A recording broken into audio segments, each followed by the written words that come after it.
humid Saturday afternoon here in the Bronx, and it is time for baseball as the Yes Network presents New York Yankees baseball. It's the New York Yankees against the Toronto Blue Jays in the middle game of a three-game set from Yankee Stadium in the Bronx.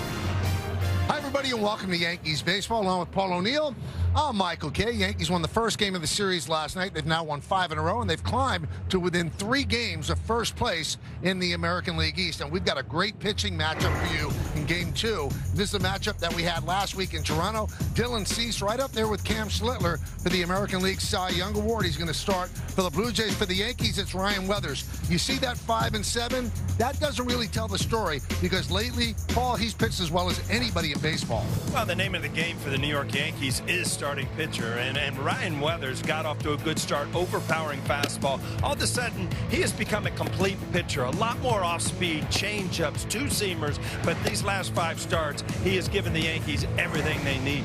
How about specifics? Last 5 starts, 2-0, 0.85 ERA, and he's getting a good deal of ground ball, 63.4% ground ball rate, which is excellent. Well, the Yankees are slowly getting back their injured players. One guy they're not getting back anytime soon is Giancarlo Stanton. He's been out since the end of April with a bad calf. Now he has hurt the other calf. We'll have more from him tomorrow, forever.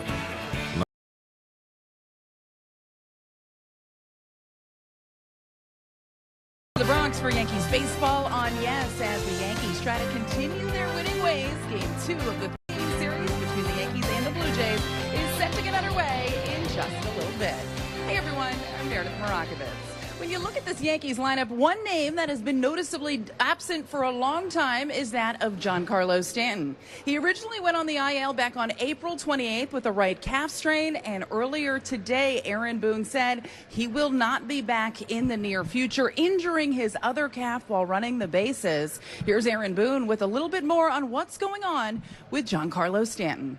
Obviously, it's been a tough road, where he kind of re-injured a different part of the calf muscle, halfway through here, and now this.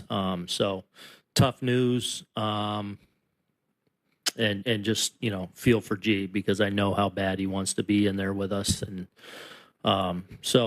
but at the same time, it is what it is too. And we got to just keep moving and try and hopefully get him right to where he still can be in the mix by the end.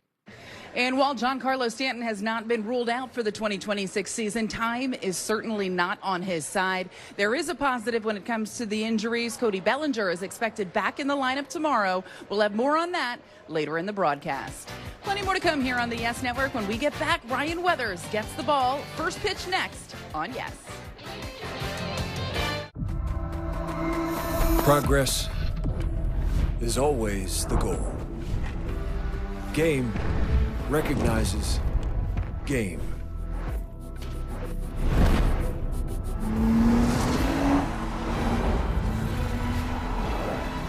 The summer of Audi is here. Get exceptional offers at your local Audi dealer during the Summer of Audi sales event. Kids, one year they want all dinosaur stuff. The next, camels. Llamas. Llamas. So save money shopping back to school on Amazon. You sure that's not a camel? State Chevy dealers. Visit ChevyOffers.com. By Tunnel to Towers, donate $11 a month and amplify your impact with a car or land donation. And by Nissan, hop into a Nissan Rogue and hit the road to adventure. Shop NissanUSA.com. Hello Kitty Day here at Yankee Stadium. Very popular bobblehead. There were lines around the stadium earlier today to get the bobblehead and to watch that guy, Ryan Weathers, get the start and throw the first pitch of this game. Let's take a look at the Blue Jays starting lineup that he's going to face. Brett Bateman leads off. Vlad Guerrero comes off the concussion IL, and he'll bat second and play first base. Alejandro Kirk will catch and hit third. Middle third of the order, Springer, Okamoto, and Clement. And the bottom third, Cameron, McAdoo, and Straw. We mentioned they'll be facing Ryan Weathers, who's been outstanding. Those are his seasonal stats, 5 and 7, 3.56, more than a strikeout per inning. Let's check out the Nissan pitcher scatter report. Well, as good as anybody. I mean, you talk about Cole, you talk about Schlittler. Well, you know, Weathers has been as good as anybody in the American League. His last 5 starts at .085 ERA. So it just has really turned things around this year. Even fewer, less and less with his 4-seam fastball. He was a power guy. He's really gone to a lot more changeup, breaking balls, using his team 2-seamer a lot more. Only 5 4-seamers, which was a career low his last outing. And do it again, Michael. A little Steely Dan for you. Sunday in Toronto, he actually outpitched Dylan Cease, 7 1/3 with 1 run. And to beat a great pitcher, you got to have a good starting pitcher going against him. Bateman ready. Weathers ready. Let's do it. Here in the Bronx, first pitch is a strike. We're underway. Dan Iasonia is the home plate umpire. Louis Krupa at first, Jeremy Rehat at second, and Adam Beck is over third.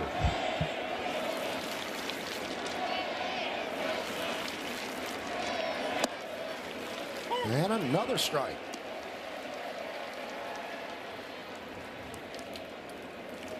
Lefty on lefty. The only lefty in the lineup, Brett Bateman, but he had such a good night at the plate. Looks like Schneider just stayed with him. He just kind of fought a lot of balls off yesterday, going to left field.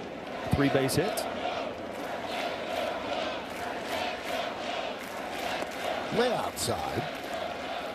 I was kind of holding my breath, Michael, because he had a single, double, and a triple yesterday. And then he walked up with the tying run up against Bednar in the 9th. I'm like, don't chase him, Michael. Don't say he's a home run away from the cycle. And I didn't say it. You didn't say it. We went home happy, right? The 1-2. Oh, just missed. Wells was about to throw it around the diamond. Thought it was strike 3, but he didn't challenge. Probably wise not to.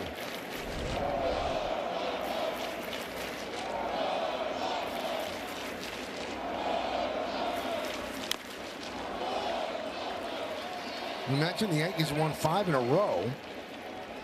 And just in the last couple of days, they've gained 3 games on the Tampa Bay Rays. They're just 3 games out, the closest they've been since August 2nd.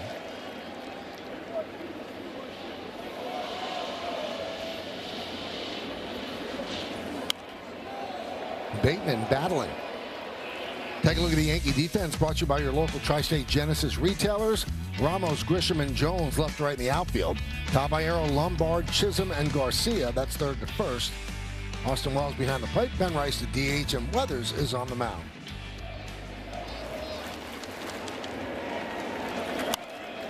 Another foul ball.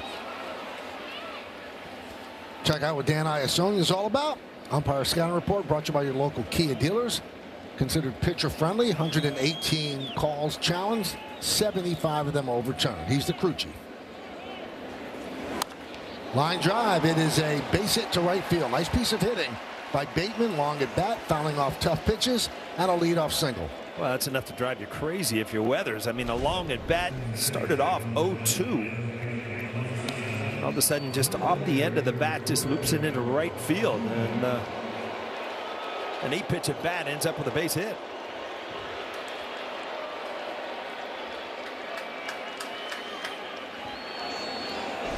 Now to bring up Vlad Guerrero off the concussion IL.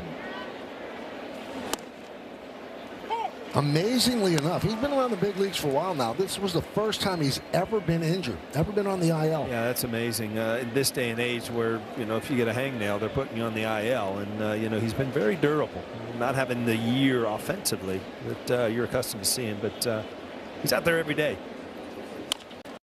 Ground ball, third base, Caballero. There's one. And the return not in time. Very close at second base, but Rehack made the out call. Well, Caballero really is good when he plays third base at getting rid of the ball. I mean, he doesn't use his arm strength. He uses the transition and the quickness to get rid of the ball. You take a step here and wait. He's probably safe at second. Bateman got a great jump off first.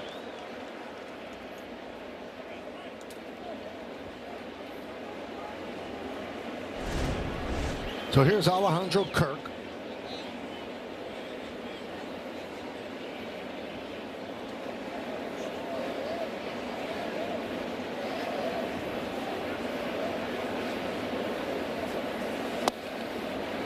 And a strike.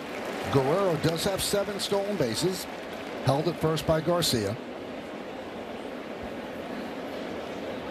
Kirk has a 10-game hitting streak and always hurts the Yanks.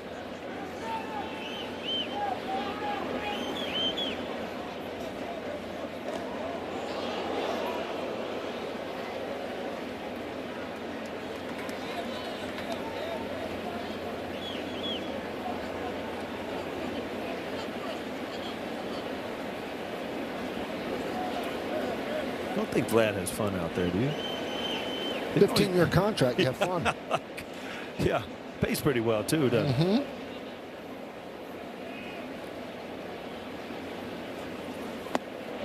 But when you talk to people around the Blue Jays not having fun this year, he's very frustrated. He puts a lot of the Blue Jays struggles on his own shoulders. He has just 7 home runs, which is unbelievable. You know, he had 8 home runs in the postseason last year. And think, he has not hit a home run in Rogers Center. Unbelievable. At home. Yep. And that's a home run hitter's park, our home field. And, you know, we hit a bunch of them in the playoffs last year, but has not hit one all year. 1-2 on Kirk.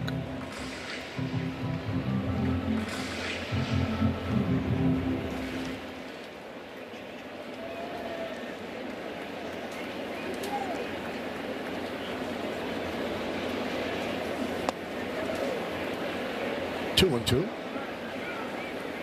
And Weathers trying to go down and away to keep that ball on the ground. You get a ground ball from Kirk, an easy double play.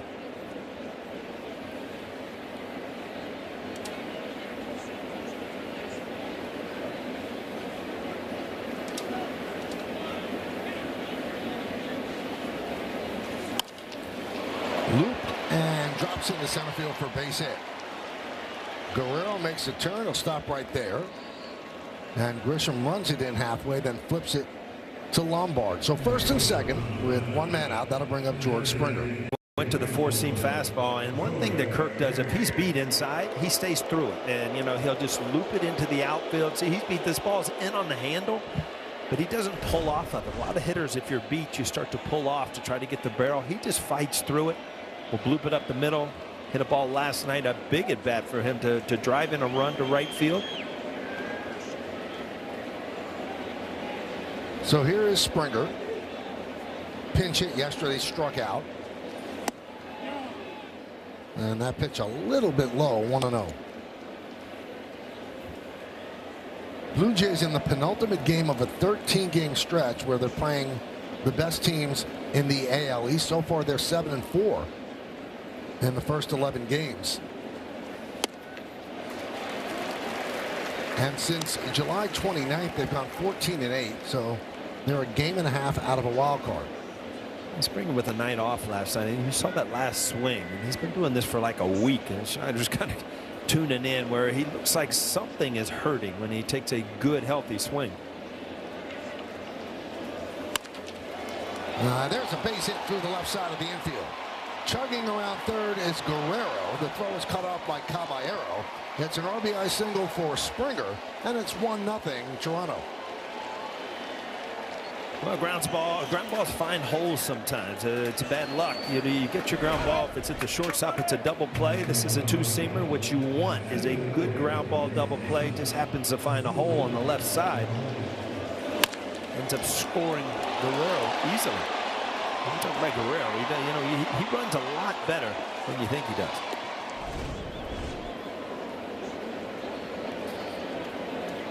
Here's Kazuma Okamoto.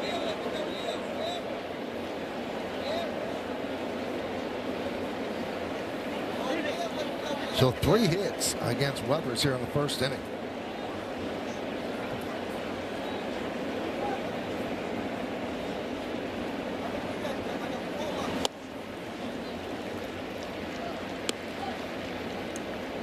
Now you want to shut down this uprising right now because the guy you're facing, Dylan Cease, has had a terrific year and pitched very well against Weathers last weekend in Toronto.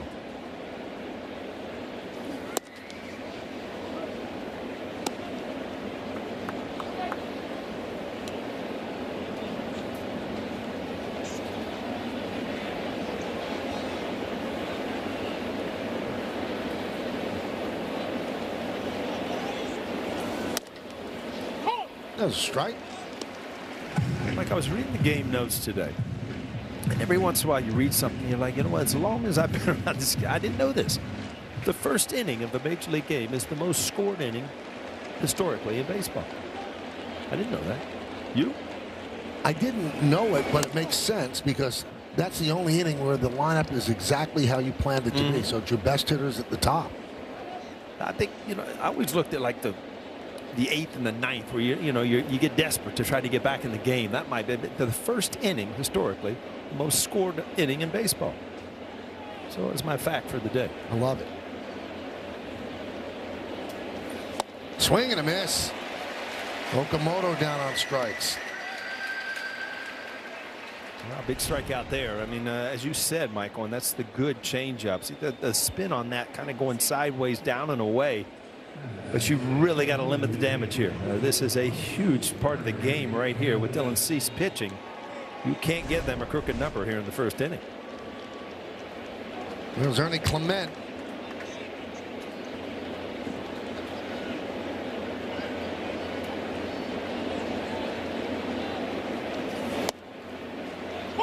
Oh, strike. These two teams have played 11 times this year. Yankees lead the series 6-5, but it's been close. In the 11 games, the Yankees have scored 38 runs, the Blue Jays 37. Soft ground ball. Lombard bobbles, fires, got him.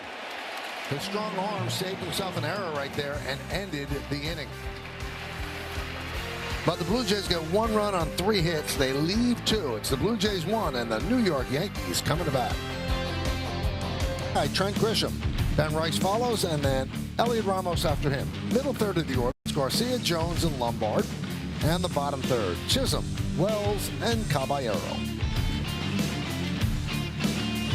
Dylan Cease, 24th start, 7-5, 2.42 ERA, 201 strikeouts. Fastest Blue Jay to get to 200 strikeouts in a season. And let's check out the Nissan pitcher scouting report. Well, as good as he is, he's still chasing. He is in the running for the Cy Young, but right now, Camp Stillwater has to be the front runner. 6 and counting. You mentioned it, Michael. He hit 200 strikeouts for the 6th consecutive season in his last start. I mean, he's a horse and a strikeout guy, no doubt about it. And good history for the Yankees. Talking about the lifetime, the Yankees are 7-1 in his career 8 starts.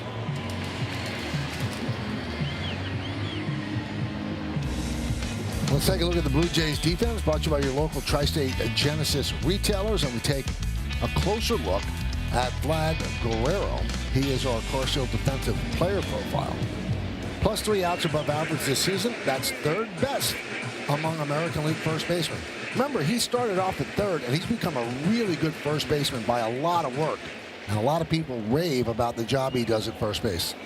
You remember was coming in a couple years ago, he dropped a ton of weight. He became a little bit more athletic, and it has really shown up in his running, in his fielding, hitting down a little bit, but phenomenal year to last year. And the postseason that he had kind of speaks for itself.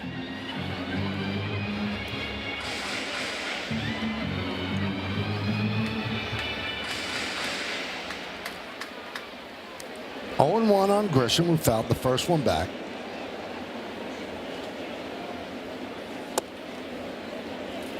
Cease is 30 years old, 8th big league season. Signed a 7-year, $210 million free agent deal in December. There are some deferrals, so it brings the value down to about $175. He's a hard thrower. He's got a great slider, and you see that changeup too. So, you really have to hit off his fastball. I mean, he's the mid to upper 90s, and which makes his off-speed stuff that much better.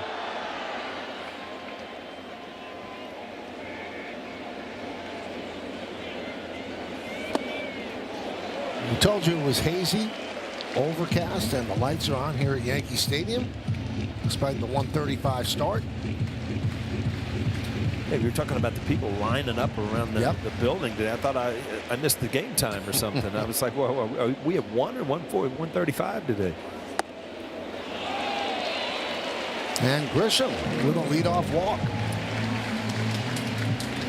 Let's take a look at what Dylan Cease throws, StatCast 3D by Google Cloud. Well, he's got the good four-seam fastball, but if you look at numbers-wise, his slider is numbers-wise his most effective pitch. But again, 97.2 average, you've got to honor that fastball. There's Ben Rice. Fouled into the Yankee dugout. Top 4 in Cy Young voting in 22 and 24. And this year he made his first All-Star team. And his manager, John Schneider, picked him to start the game.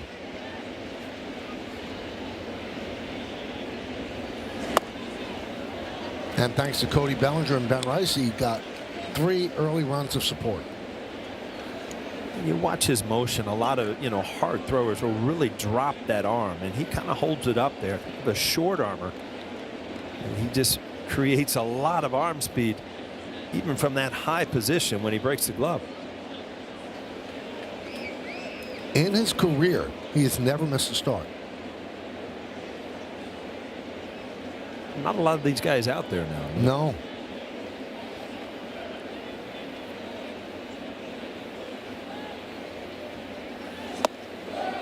Check swing.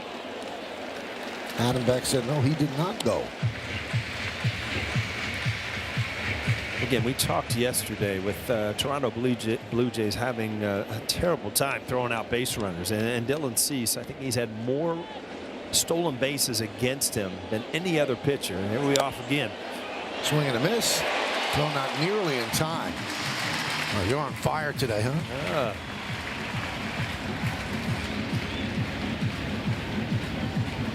Yeah, Trent Grisham, I mean, it's in the scouting report. He's slow going to home plate, power pitcher, any kind of jump whatsoever, you can walk into second base.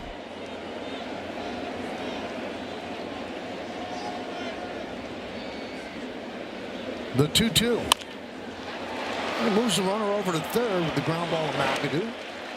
So Grisham at third with 1 out. Kind of anxious to see what Toronto is going to do. Looks like they're going to bring the infield in, knowing that Cease is that good. Try to save this run, and then a 1-0 game in the bottom of the first.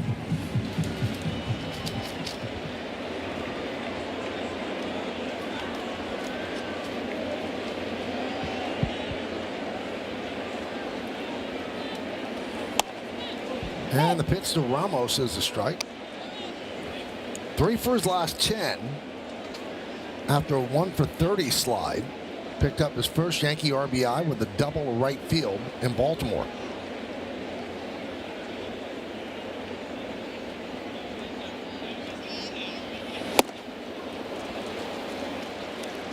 Fastball has some life on it, 0-2.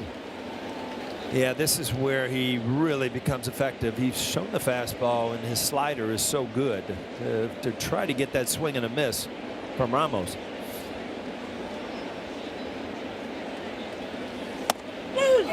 Strike 3, and that's going to be challenged by Ramos. He immediately challenged. It's the batter challenge. ABS powered by T-Mobile. Let's see if he got it right. He did. Select. Yeah, it was a good pitcher's pitch, but just off the outside corner, and that's the difference, Michael. And with the ability to have this challenge, I mean, this is a big at bat right here. You still got the bat in your hand.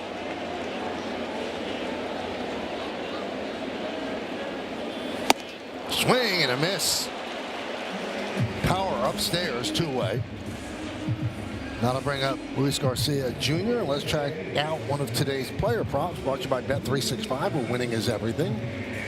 1 or more home runs for Louis, it's plus 425. Infield backs up with 2 outs.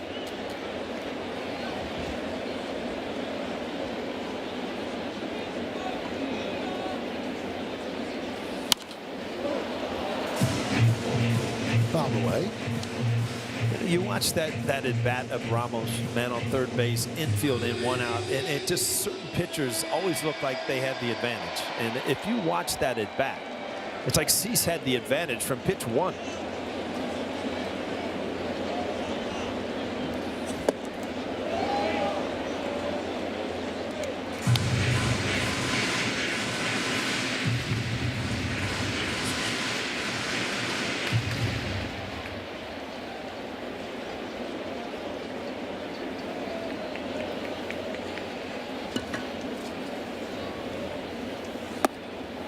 2-1.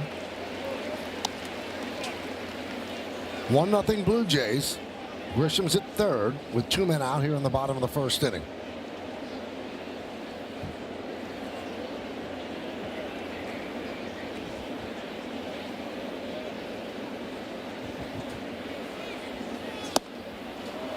Two and two.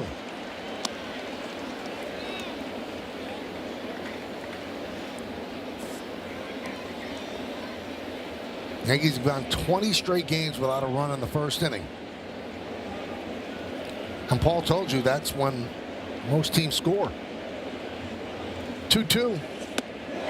It's 21 straight as they leave Grisham at third. Got a special guest coming up. 1-0 Blue Jays.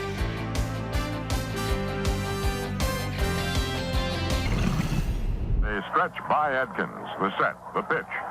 There's a long fly ball left down the line. If it stays there, it's gone. It's a fair ball. Hits the facing of the upper deck. Home run number 50 for Central fielder. He becomes the 11th. We flipped the calendar to 1990, and he became the first player to hit 50 home runs since George Foster did it in 1977. And he joins us here. Remember the 1996 Yankee championship team? Cecil, how you doing, man? Man, living the dream. I'm here. I made it here today. So, hey, I'm having a good time. You remember that home run? Oh, do I remember? Whew. I remember that one. I was up in the deck. I hit him up in the deck. Cecil, what do you have around your waist there? You were big. You're not so big anymore. Well, You're wasting away here. Yeah, I'm getting a little smaller as we get older, but it's all good. How important was number 50 to you? At that time, it was very important. I mean, coming back from Japan and getting an opportunity to play on an everyday basis, you know, that was big for me. So it gave me an opportunity to show some folks that maybe they made a mistake or two. And they did. You played for Toronto. You played for the Yankees. You got your championship with the Yankees. AL MVP voting in 90 and 91. You finished second. In the postseason, great numbers. 319 career home runs, which is tied with your son, Prince Fielder, which is the most amazing stat. But, you know, there was another stat I seen, Paul, that home runs in certain innings, he and I had the same number. Oh, really? Like 4 or 5 different innings over our career, the same number of home runs. That's spooky. Must be genetics, huh? That is what it is. 3-2 on Daz Cameron as we're in the second inning. You know, everybody wants to cap a career with the championship. What did 96 mean to you with the Yankees? Well, it meant everything. I mean, you know, I played the game hard as I could, as many years as I could, but to get that World Series and be able to win with that team, we had so many great players on that team, and to go up against a team like the Atlanta Braves, that was a great series for us. It was unbelievable. And did you get along with O'Neill? Oh, he was the best. He was the best. He's the best. This game 5, a big double for you. That was a huge hit in that game. I just remember the day that I got called in the office the Big Daddy was coming over, and it was such a relief because we needed some pop. We needed some home runs to make that a perfect team, and I just felt such a relief because I thought, here we got a guy that's coming in, can hit home runs, drive in runs, and it just, the rest of it could kind of relax and just play. And, you know, I just think I didn't have to do much. I just had to fit in. I mean, this team was already well built. All I had to do was come here and just play, and that's what we did. We just went out, and if we played today, we win today. That's it. You brought your comedy show in. Oh, yeah, I did. I have never laughed. So you and Charlie Hayes, you should have made a movie. The best. Huh? Liquor Hayes. Grandma called him Liquor. One day, Michael, I walked in there, and I had never heard a grown man screaming and crying, just laughing. Cecil had hidden in the back, trying to file his nails down with one of the electric thing. Charlie Hayes caught him, and there was like sparks. It looked like a jackhammer going up back here. Liquor was always looking for me. Liquor was always looking for me. We had a great team. What a team. Rock ranged laughing. Rock couldn't come in the room without laughing. We had a good time. Now, you mentioned that people at the beginning didn't believe in you. Well, I mean, you were such an outstanding player. What didn't they see that made you go to Japan? Well, I think, you know, those early 80s, I mean, I was a big guy, and baseball wasn't ready. Everybody as big as I am now. I mean, these guys are monstrosities. So, you know, I just don't think Pat Gillick at that time was willing to take the time it was going to take for me to develop to be a good player. And here's some video of you as a a Blue Jay? Oh, I could always hit. You were leaning over there. I was You got leaning. your nose on the ball there. I was giving it to him back then. Yeah, I was. You know, I just was on a great team, had great players. The Toronto Blue Jay organization had a abundance of talent. So my roomie, Fred McGriff's in the Hall of Fame now. So again, that was the guy that I had to play with. He's a Hall of Famer. Yeah, when I got here in the early 90s, I mean, that was a team we couldn't get by. We couldn't get by the Toronto Blue Jays. I mean, they were going through World Series. Cito Gaston had playing. They were tough. You know, I have lunch every Thursday with Cito Gaston. And just to hear his mind, hear him talk about baseball is unbelievable. He's unbelievable. He was my first hitting instructor, you know. Really? Yeah, he taught me my rock. He was the man that made me rock. And it worked out pretty good. 1-1 on Miles Straw. You know, watching you with the Blue Jays, though, and Paul mentioned your stance was completely different. When did it change? Well, I mean, that was that growth period when I went to Japan, and I really learned a couple things about hitting, you know, giving myself opportunity to not just be on a crouch, but to stand up a little bit more and to help me see the ball a little bit better, too. So once I came back, I was ready. Fly ball deep center. Grisham back, and he hauls it in for the final out. We're going to keep Cecil Fielder here with us for the bottom of the inning as the Yankees. Look at that crouch, man. It's like a speedster. Cecil. Right. Now you're standing up a little bit more. Yeah. Evolution. Yeah.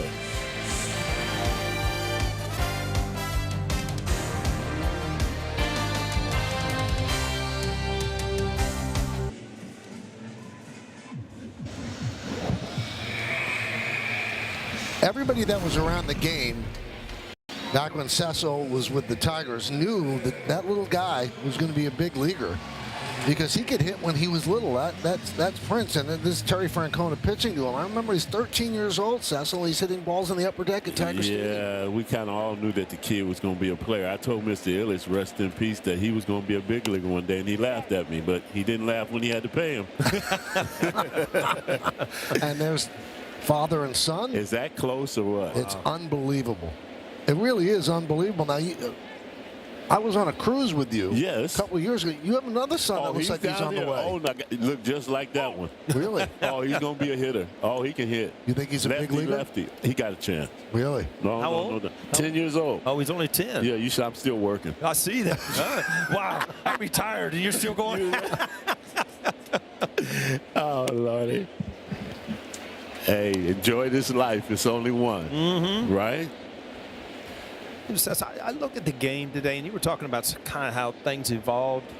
And I always, you know, for me to hit home runs, I had to change things. You were able to hit home runs without changing things. That was your natural swing. Yeah, I never changed my swing. I kept my swing the same way. I tried to stay in the middle of the field because that was my power, really. Left center to right center. I can hit a ball out of straight. I mean, it didn't matter. But if I stayed straight away, it helped me stay on the ball longer. Right. And now I think that's what helped me because all I got to do is touch it. If I touch it, I got a chance. And that's what is very hard for me to understand now. They have all these kids changing what they do to have these angles and so. I mean, you've got to be somewhat comfortable doing what you do to be successful. This right here, I don't understand it. I can't. The way they teach now, I don't understand it. I don't get it because we were always taught to stay flat. Right. And their swing is dip first and then go up. Yeah. It's a different swing. It's totally Do you different. like the game now? I don't. No, how come? I just ain't in it. I don't know why. I'm at this stage of my life, I'm kind of more of like a guy that likes to teach and be around the young kids, right? Because I can give them what I got. And a lot of times they don't really understand what I'm trying to give them because they talk so differently. But if you got to have other folks, not just one person teaching these kids these days. You got to have different angles to look at how to go and attack the baseball because their way is a whole lot different than the way we did. Like this dude, he can get flat better than anybody I ever seen in my life. He can get that bat flat. That was what I was always looking for, to try to be flat through the zone and stay through the zone. These guys come out of the zone, I think, too quick. Am I correct in saying that? I agree, and that's why you have so many more strikeouts. Exactly. And you have everybody in 1 through 9 trying to do the same thing. Same thing. You're exactly right. So your 10-year-old, you're teaching him a certain way to hit, and obviously he's going to play in leagues. What if they try to change him? What would you do? They won't. He won't let him. No, they're not going to change. Hey, Erickson, that sinker didn't sink. No, he didn't sink. That guy used to wear me out, though, but I finally got his butt when it counted. Stolen base for Spencer Jones. I mean, they didn't even have a chance. No, this is, again, part of the game plan. With Cease on the hill, you got to know that you can steal bases on him, and, you know, you just get a decent jump. And you see Kirk, he's not even going to attempt. 1-0 on George Lombard Jr., 21-year-old rookie. There have been 26 stolen bases against Cease so far this year.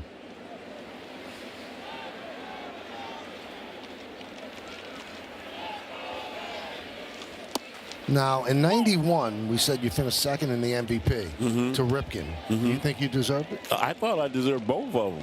Really? Yeah. Don't be shy. No, I'm not going to be shy. Especially not those 2 years. Those were to me, those were the best 2 years of my whole career, right? So I drove in 265 runs in 2 years, right? Hit 95 home runs, right? Okay, scored over 100 runs both years, right? And you weren't stealing bases. I didn't steal. I had won my whole career. So what I'm saying is, what else you want me to do? I done everything. I came back from Japan. I was 11th player in Major League history to hit 50. What else you want me to do? Fly ball right field. Jones is going to tag. The throw is cut off. So they move Jones to third with one man out. So here's the split between you and Cal. You both played every game. Cal hit 323, so he had you an average. You had him in home runs. You had him in ribbies. And he had you in OPS. And he won the Gold Glove. Now, the other year, Ricky won over you. Rest in peace to my boy. I did okay those 2 years, though. I'm just gonna put it like that. I ain't got to take second fiddle to nobody. You know, 162. You knew it about Ripken, but that's pretty impressive. I played 162. I didn't. Oh, Lordy. And you know, Chisholm. I have the greatest manager in the world. I don't care. I was a lucky player. I had three great managers. Oh, here's your only stolen base, by the way. I mean, come on, man. I did it. You're lucky you dropped the ball. You were out anyway. Get that ball. Get that base. Give me that base. I told him, give me I still got that base. Give me that.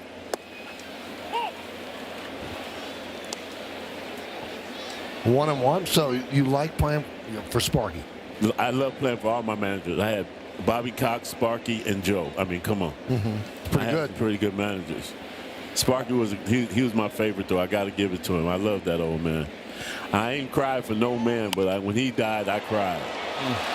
Fly ball center field. Let's see if they send him. Catch is made by Straw. Jones just draws the throw. And the throw comes into Kirk. So two-way. What made him special? You know, I changed him a little bit. You know, when I first got to Detroit, to come down to the lobby, you had to wear a suit. I mean, if you went down to get a newspaper, you had to have a suit on. When you're on the road in the hotel. When you're on the road in the hotel. And I told Sparky, come on, Skip. I mean, come on now. So by a year or two down the road, we were able to wear jeans. Oh, yeah? We went from a suit to jeans. So, I mean, I've changed, and he's changed. He changed. Sparky was a tough guy when he was in Cincinnati, right? Yeah. And he came to Detroit, and he stayed that way. But as he got a little bit older, he kind of loosened up a little bit and just let us play. And I think, you know, the man just helped my career because he told me I was going to play every day. And I think that was the best thing that I needed to hear from somebody that, hey, don't worry about anything. We lost 120 games last year, so you're going to play. 0-1 on Wells, runner at third. Hammered foul. Now, I heard you on All That Smoke podcast. Oh, I had fun. Had such a great time with you on the cruise. Yes. I mean, you're such a good talker about baseball. Could you talk to people when you played in Japan? Did you have communication with a lot of people? Well, I had an interpreter, you know, so I could rap without. I can make anybody laugh. You got to laugh. You got to enjoy yourself when you come to the baseball field. I mean, they were stiff. Right. Shit, I had Okada and all my teammates laughing once we got going on because they were so stiff. Right. You got to loosen up and enjoy it. So, yeah, I had a great time in Japan.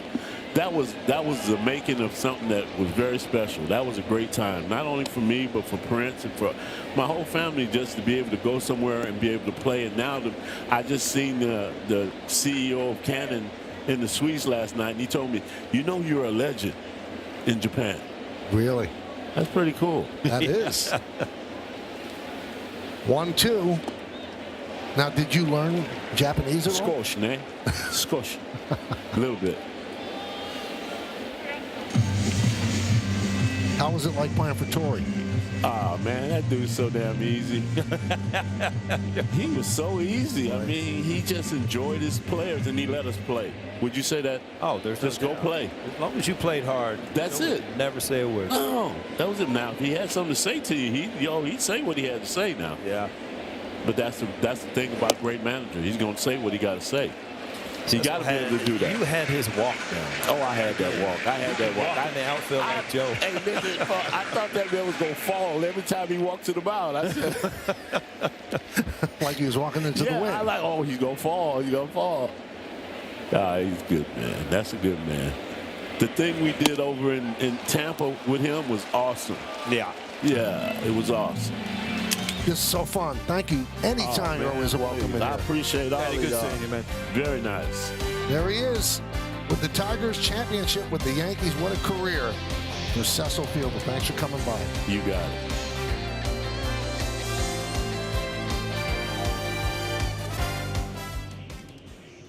Jays lead the Yankees 1-0 as we head to the top of the third. In case you missed it earlier, Giancarlo Stanton is no longer nearing a return. Aaron Boone revealing earlier today that while trying to get himself back from the right calf injury, he actually injured his left calf while running the bases this past week. So obviously time not on the side of Giancarlo Stanton.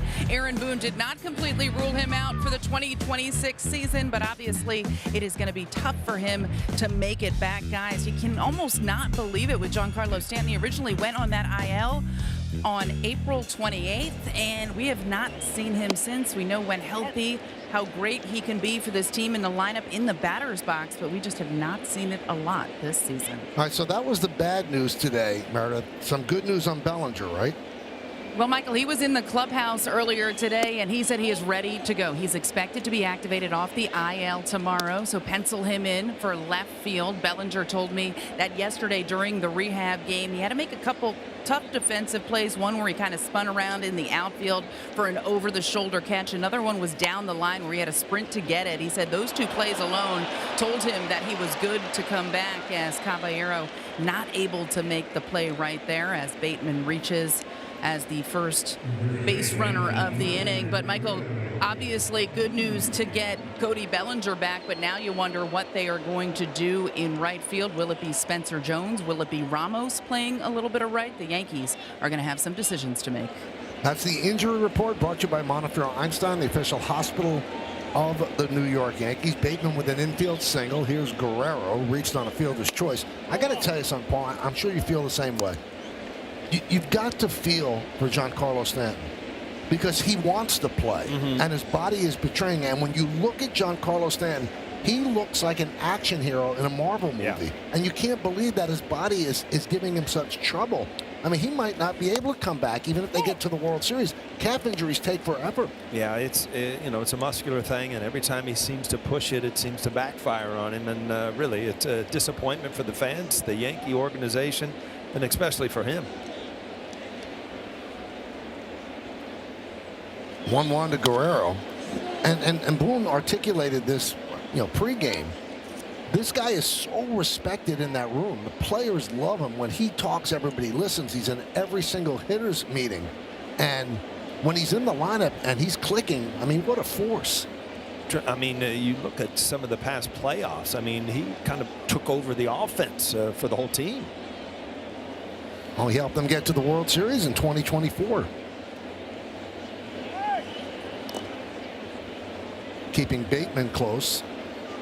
And then you hear the story that he was running and the other calf got injured and he fell down. It's hard to believe. He's like the picture of health, the way he looks. And again, the body's not cooperating. Line drive, just over the leaping try of Lombard. A base hit into left field. Bateman will stop at second.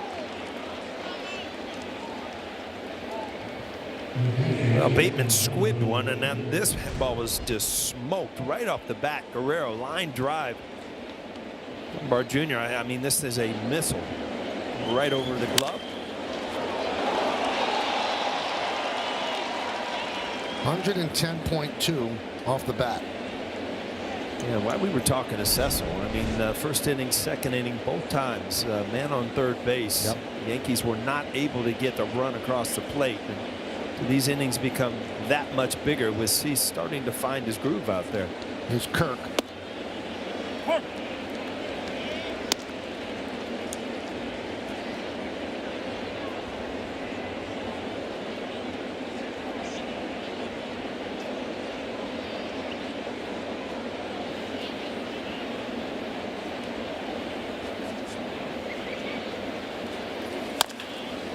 This could be two. There's one. And there's two. 4-6-3 double play. Bateman moves to third. Yeah, it's just great pitching, you know, to keep him on the ground. You know, Kirk is a really, really good hitter, especially with a run in scoring position. So you beat him inside, you kept him on the ground, easy double play. An opportunity to get out of this inning.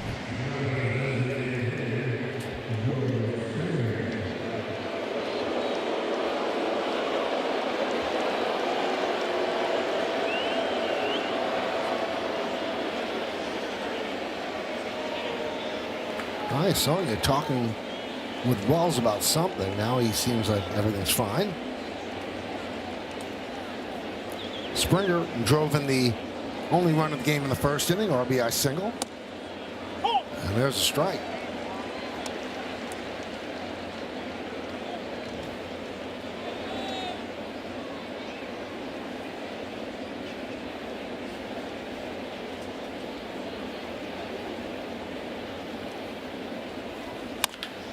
Ground ball, Caballero. And Weathers works into and out of trouble. Blue Jays strand one.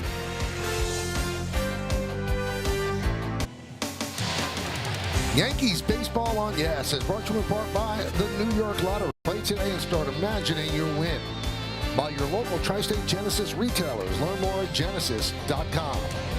And by Optimum Fiber, famously fast fiber internet. Toronto versus New York. Full house here at Yankee Stadium on this Saturday afternoon. It's 1-0 Toronto over the Yanks. It'll be 9-1-2 in the order against Dylan Cease.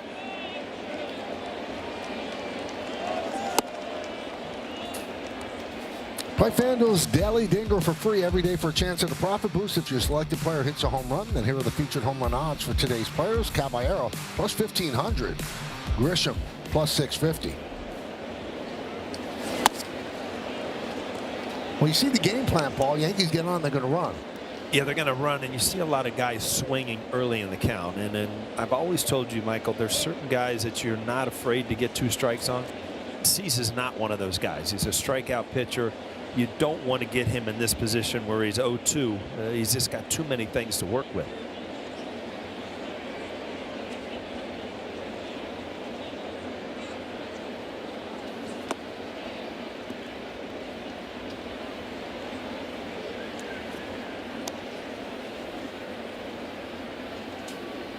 One and two on Caballero.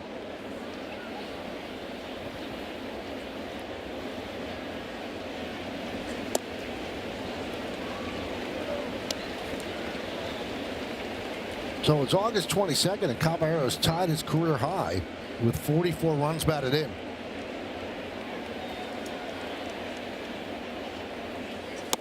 Swing and a miss. 4th strikeout for Cease. We talked about this yesterday. It's been batted back and forth among Yankee fans all week. When Bellinger comes back, what's the roster move going to be? Who's going to lose their job? When Stanton comes back. And Joe Torre used to always say, why should I worry about something? These problems usually solve themselves. And you don't want them to, but they usually solve themselves. They, you know, throughout the course of the year, it just seems like sooner or later. Ball hit hard by Grisham, just right at McAdoo.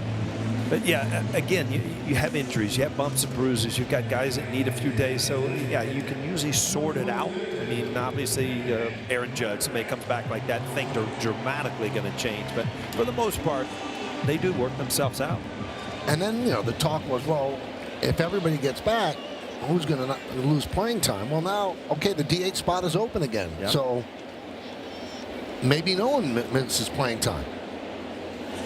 And the roster move for Bellinger, that might have solved itself when McMahon slid into second base in Baltimore and won the IL. So the easy move, I guess, would be Schumann. Again, we don't know what's going to happen in this game, and we'll see what the move is before he's activated tomorrow. But when you worry about that stuff, it really does work itself out. 1-1 on Rice. That's the guy they want back. That's the guy they need back. That's a game changer. He's working on his four-seamer over there, though. Ran in the outfield today. Did some tea and toss. Different than you. Today you did tea and biscuits, right? Exactly.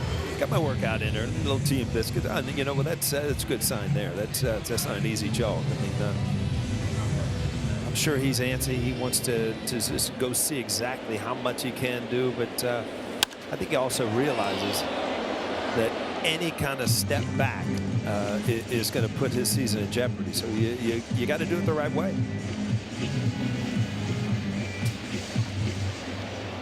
He's got the four-seamer down. See that? Every time I see him, I told you last time I saw him, he might be working on his pitching. He's always gripping a ball. 2-2. When he starts the pitch, he's going to say, "Hold my beer, Ohtani."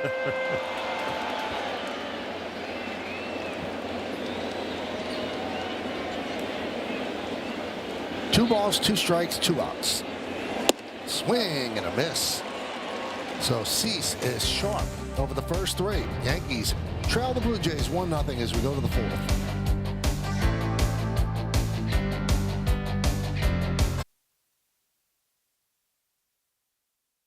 Authentic gear at MLBshop.com, from official jerseys and memorabilia to hats and hoodies. We've got the season covered. Visit MLBshop.com/Yankees, the official source for your Yankees gear. That store is hopping. Well, people don't just walk around in there, too. You're grabbing something. Yeah. You're coming out of there with something, with an NY on it.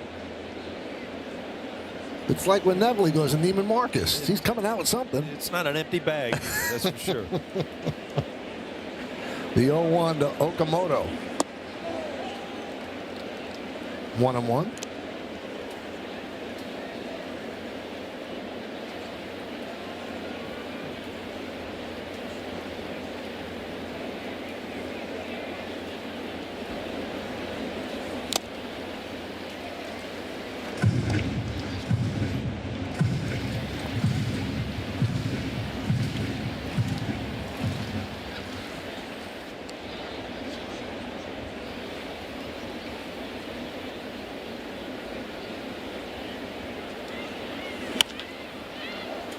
Foul ball.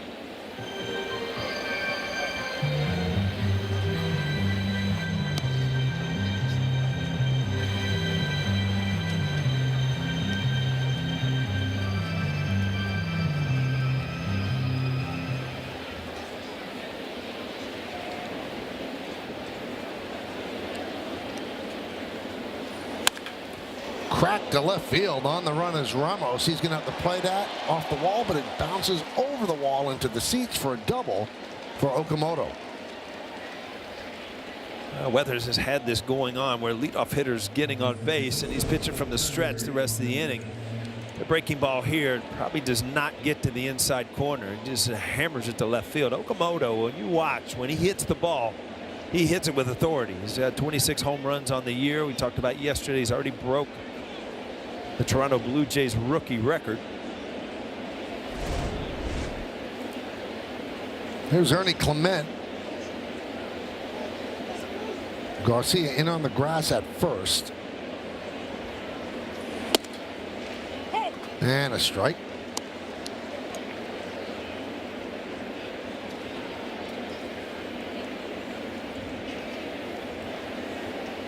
.262 average, .687 OPS against lefties this season. Last year it was so much better. He bunts down the third baseline. That moves the runner over, and he's going to reach. Once Weathers bobbled and couldn't get a grip, you knew Clement was going to be able to beat it out. Just a perfect bunt right down the line, and he deadened it, and he didn't come up with it cleanly. It wouldn't have been close anyway, but a good pick by Garcia Jr. over here.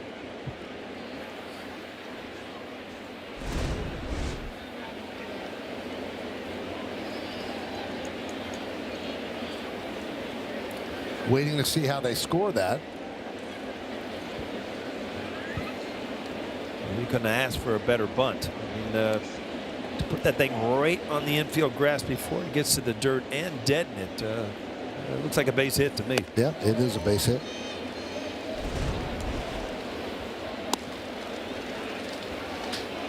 So he just kind of deadens that. See the hand come back. He's not jabbing at it, and it just makes the ball come off the bat much softer.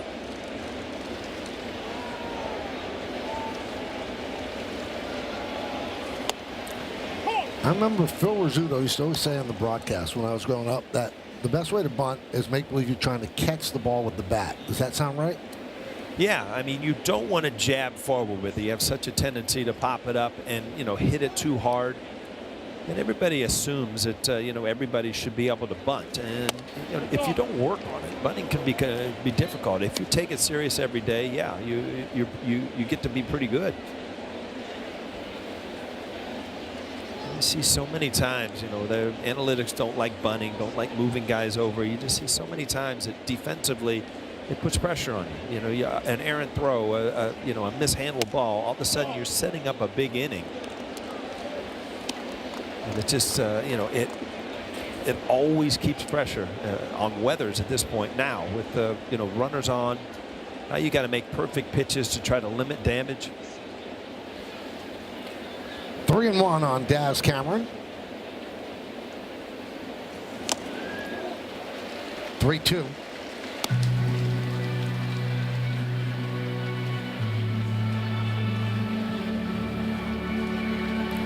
McAdoo is on deck.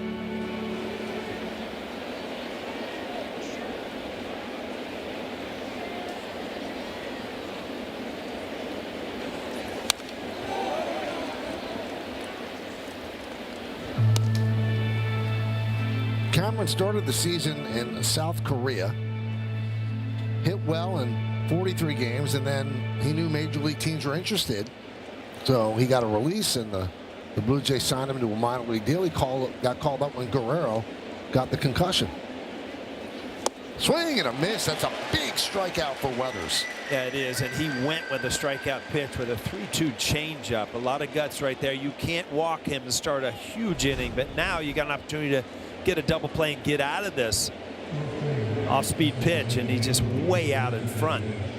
Good job by Weathers.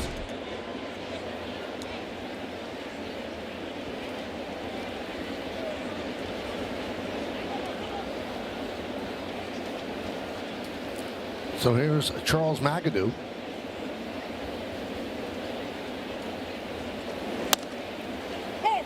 Strike from Weathers. We're really seeing, we went over in the pregame, the difference in Weathers. I mean, in the beginning of the season and in the past, it was four-seamer. I'm going to throw it by you. Now, I mean, he's just carving it up with that breaking ball and the changeup. Much harder guy to, you know, to really gauge now, because you just cannot sit dead red down the middle.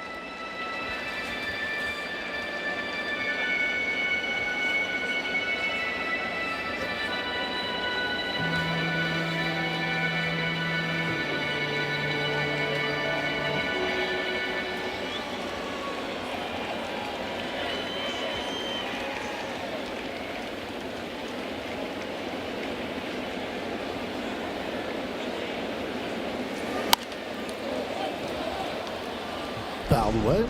Check out Old Spice Fresh Starts. Last 6 starts, a 0.93 ERA. That's pitching. Old Spice Fresh Stats.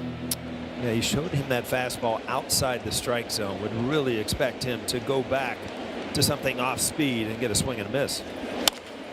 And that one is looped into center field. It's a base hit for McAdoo. Okamoto scores. Moving to second is Clement. It's an RBI single for McAdoo, and it's 2-0 Toronto. Yeah, McAdoo swung the bat really well in Toronto when the Yankees were there. Tough night last night. But here, he did go back to the changeup. Just got a little bit up in the strike zone. If you can get that ball down, sinking away, you have a chance to keep that ball in the infield. But a pretty good piece of hitting by McAdoo.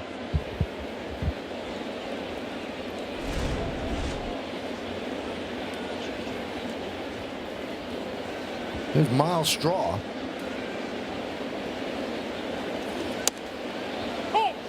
And there's a strike.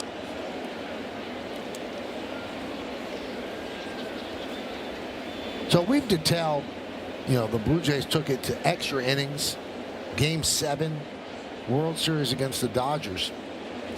And it was a crushing loss because for all intents and purposes, they outplayed the Dodgers. And they had some breaks go against them that would have given them the World Series. So Straw was on that team. And he had a room in the hotel in center field. That's where he lived. That overlooked the field. And he was so crushed that he went to his room right after the game and just looked out the window and watched the Dodgers celebrating on the field. Yeah, it's there's no way to get back there, to that one instant where things could have changed. And you talked about it. It was a pitch selection. I mean, that game was over. And a hanging slider, all of a sudden Weathers something check physical. Yeah.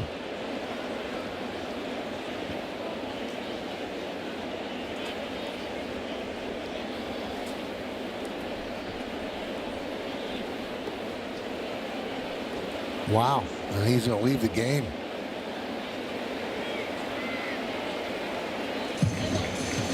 First one who saw it, I think, was Wells or Garcia. They walked to the mound.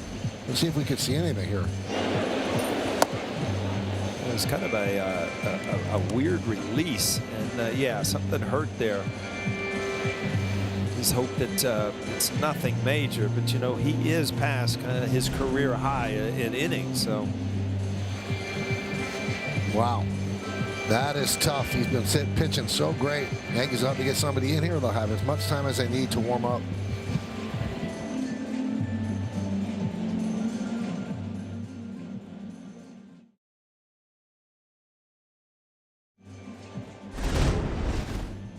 With an injury, we're waiting to see and hear exactly what went wrong. But the Yankees bring in Yerry Los Santos. He was just warming up on the mound.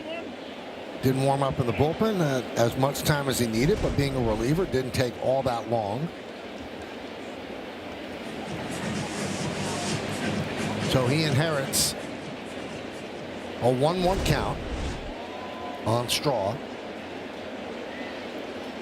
And this at bat will belong to De Los Santos. And there's a strike to Straw.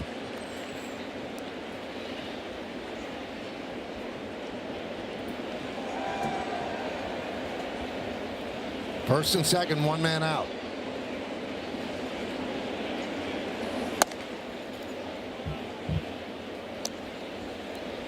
We don't want to sit here and guess. We don't want to play doctor from this far away. But he was certainly in some kind of discomfort. Couldn't even tell exactly where that discomfort was. But he walked off the mound with the athletic trainer, Mike Schuck, and we'll wait and see. Popped up on the right side. Infield fly rule is called. And there's 2 away. Bullpen budget brought to you by Citizens. Make sense of your money with Citizens. We'll see how they put the innings together. They use Bednar, Blackburn, and Hedrick. And Bednar and Blackburn, or Bednar and Hedrick have pitched 3 out of 4 days. If they pitch today, it would be 5 out of 6, and 4 out of 5. I don't know if they want to go there with them. All the close games, if you break down the Yankees, little run here where they've been very good, they've all been close games where, you're using the same guys over and over again. Bateman takes inside. Bateman had 3 hits yesterday, has 2 hits today. We talked about Bateman came over in a trade for Gosman, and they sent him to AAA. Immediately got him back up here, but they've used him at the top of the order. And he looks like a pesky little contact guy. Hits a lot of balls the other way.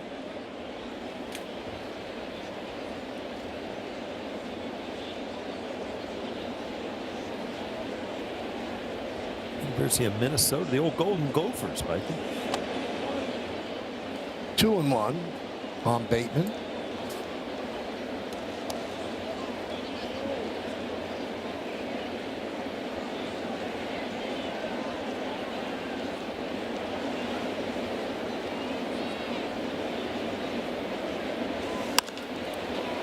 Fly ball left field. On the run toward the line is Ramos. Runs out of room.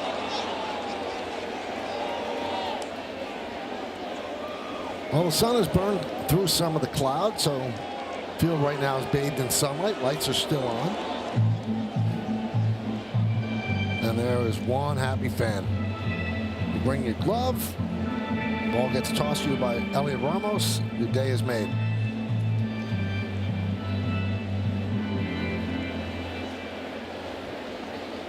Nothing Toronto. Time called by Bateman.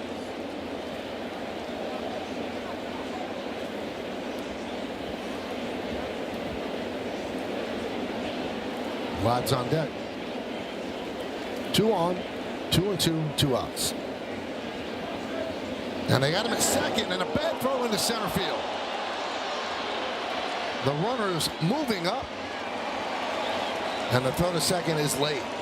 Well, you see so many of these plays, and the Yankees used them a lot earlier in the year. They had him at second base. You see him breaking towards third. They had him an errant throw into center field. Lombard tries to act like he had the ball, but too good a look right there. Good news is there's 2 outs, Michael, and you really got to battle to get this last out. The error goes to De Los Santos.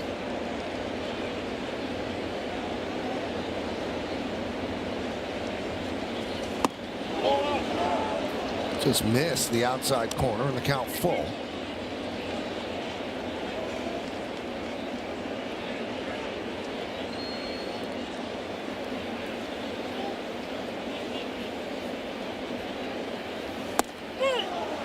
Strike 3, and it's challenged by Bateman, so we have to wait to see if the inning is over. ABS challenge presented by T-Mobile. And he got it right. 2 left. So that's a walk, and the bases are loaded for Guerrero.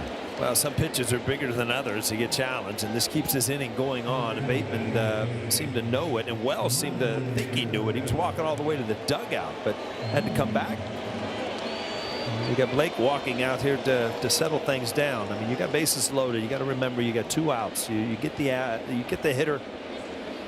You're still in this game.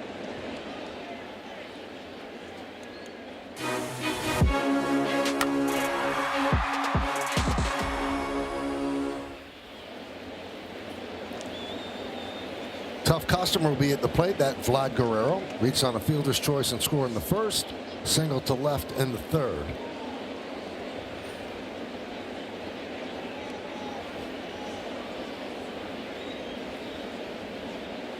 Yeah, there's certain guys, Michael, that when they come to Yankee Stadium, you don't even look at their stats. And we talk about a down year. You see that only 7 home runs, 46 RBIs, but it seems like when he walks into Yankee Stadium, he brings a different set of bats or something, because he's always hit the Yankees well. And a strike. Since the beginning of last year, Paul, 33 of 88 against the Yankees, 5 home runs and 21 ribbies.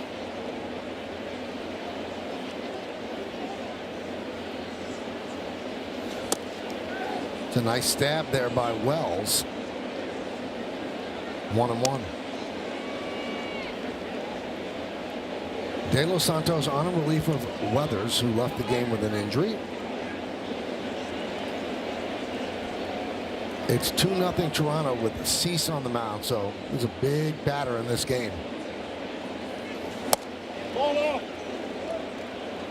I think Wells wanted to, and it just went up to tap his helmet and decided not to. This was close. Might have been away. Yep.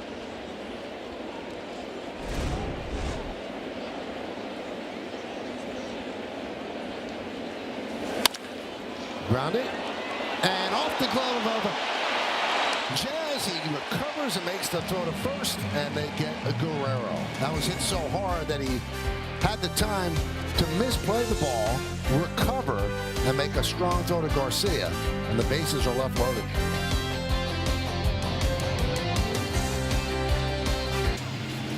We go to the bottom of the fourth inning as De Los Santos worked out of the jam. And going over the pickoff attempt as well. That could have been large. It turned out not to be because Guerrero was retired. 2-0 Toronto. The pitch to Ramos is a strike. Tri-State Cadillac scoreboard 2-8-0 for Toronto. Yankees have not picked up a hit against Cease.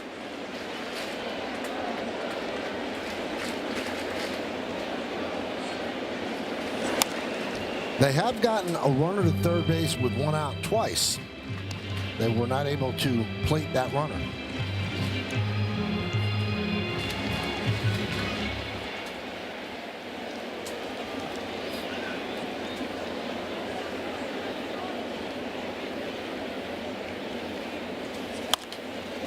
Fouled away.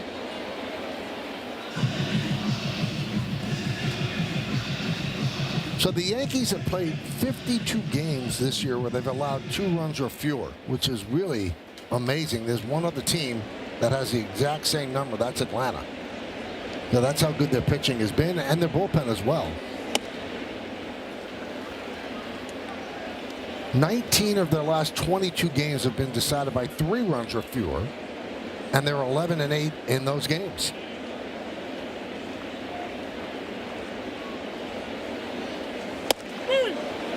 Strike 3. Ramos down looking. Cooking up something special with Hexclad. Join the hybrid revolution at hexclad.com. He's having quite a season. Second in ERA to Schlittler. Second in WAR to Schlittler. He leads in strikeouts, opponents average against, and home runs per 9 innings. Schlittler got the win yesterday. 6 innings, 1 run.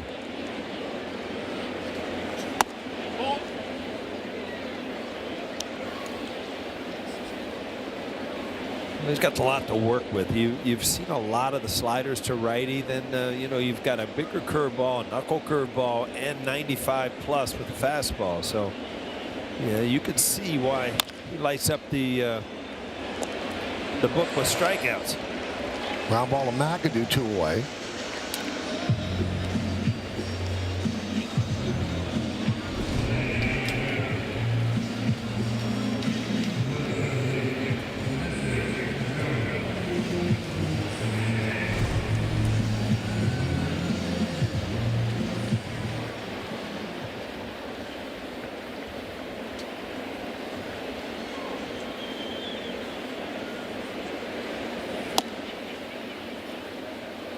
Jones takes low, 1-0.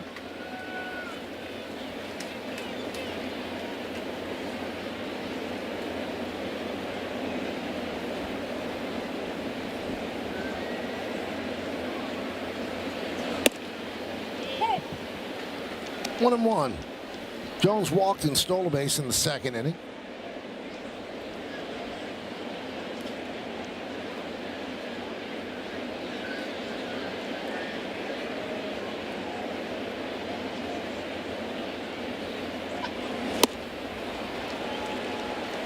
Change up there. Jones way out in front. Boy, Cease keeps up balance. Yeah, I was just talking about his curveball and his slider, and now why not just throw a perfect changeup? I mean, he has so many things to go after you with, but again, back to point 1 is you've got to be able to look and cover that fastball at 97, 98. So the count 2-2 on the Yankee rookie right fielder, and the rookie shortstop is on deck.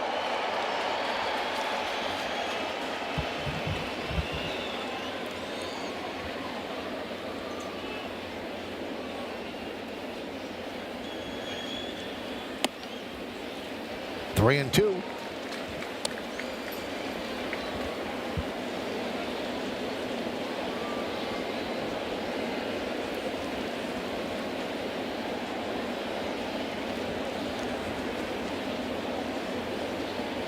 And the payoff. Swing and a miss. 7th strikeout in 4 innings for Cease. We played 4 at the stadium. It's 2-0. Well, tonight, watch live minor league baseball on as AAA Scranton takes on Charlotte. Get some of the top Yankees prospects tonight at 6 on Yes and the Gotham Sports app. Audi scoreboard 2-0 Toronto. Kirk will lead off against De Los Santos. And a strike. Kirk 1 for 2, hit into a double play in the 3rd.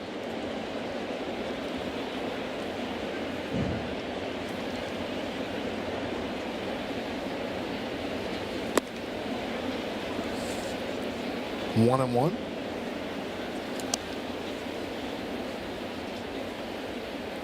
Told you the Yankees have a 6-5 lead in the season series over the Blue Jays, and all the games seem like they've been tight. And when you look it up, they certainly have been. 10 of the 11 games have been decided by 3 runs or fewer. 8 games by 1 or 2 runs.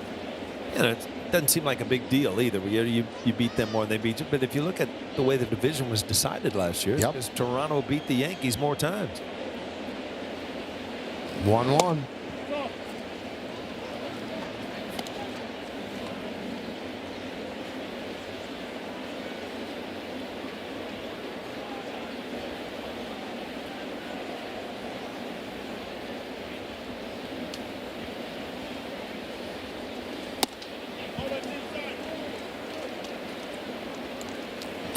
On Kirk, Springer, and Okamoto against De Los Santos.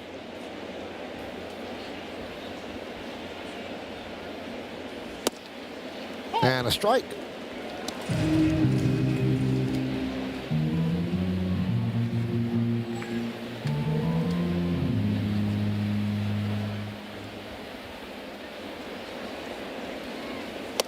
And that's inside. Kirk works a walk. Boy, it seems like something's going on here today. The Toronto wants to start every inning with a leadoff runner, either with a hit or a walk. And the only clean inning was the second one. They went down 1-2-3. So 4 innings they've had the leadoff runner on. They've been held to just 2 runs. Here's Springer. RBI single in the 1st, grounded to 3rd in the 3rd. That's what you were talking about. When he takes those big swings, it looks like he's in some kind of pain. Yeah, something's not right. I mean, they've tried to monitor him and give him a couple of days off here or there, but something is tweaked. There's no doubt about it.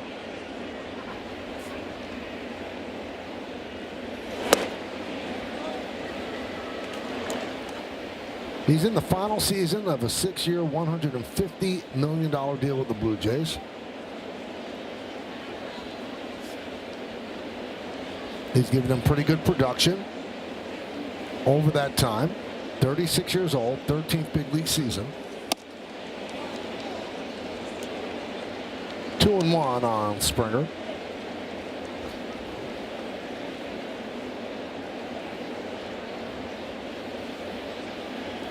Hit .309 last year. It's down to .235 this year. His OPS down from .959 to .701. And also his WAR was 4.8 last year at 0.2. So his struggles and Guerrero's lack of power, a couple of the reasons why they've had trouble scoring runs and why they're still under 500, although within striking distance of a wild card, a game and a half out.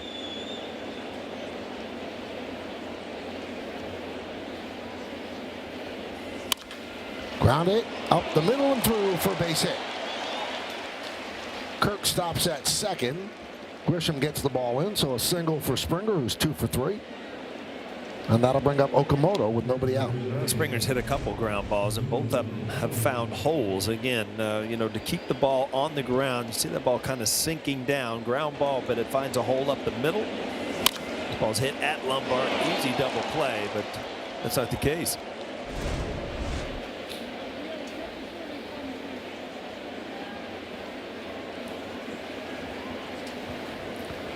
Now Meredith Morakovitz has an update on Ryan Weathers. Meredith. Well, Michael, he left with forearm discomfort in his left arm. There will be imaging to follow. Perhaps we'll know a little bit more in the postgame. But again, left forearm discomfort for Ryan Weathers. So, Paul, you said you thought it was something with his arm. It was indeed. We will hold our breath on Ryan Weathers. Fly ball, right center. The catch is made. Tagging is Kirk. The throw smartly goes into second. That keeps Springer at first and the double play in order. So a long fly ball by Okamoto. Well, you can look at Weathers' situation a few different ways. Obviously, shoulder and elbow being the main concern. Sometimes, forearms can be bad, but can also be cramps, other things. So hopefully, you just saw it was kind of a weird end of the delivery, kind of like everything just got loose. So something was up there, and hopefully something minor. Ernie Clement takes a strike from De Los Santos.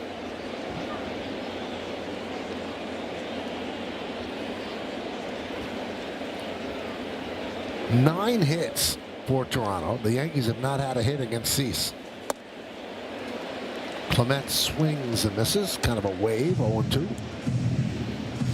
Yeah, yesterday we saw Schlittler not able, with the fastball to get Clement, and Clement had good numbers, and finally Schlittler went to the breaking ball. Seems late in the count right there. He's going to put the ball in play. Good pitch there with a two-seamer in on his hands. Got an opportunity to save a run here, which is extremely important the way Cease has been throwing the ball.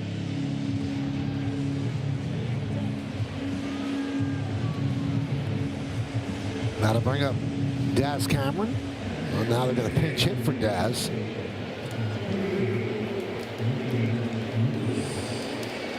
And it's Nathan Lucas. Bradley Hanner is warming for the Yankees.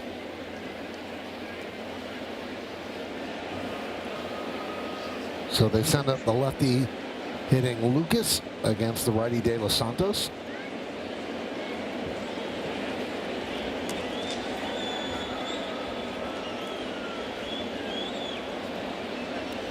Hanner warming up, made his major league debut last Friday against Toronto. Struck out the first two batters, and then Kirk caught him for a home run the other way.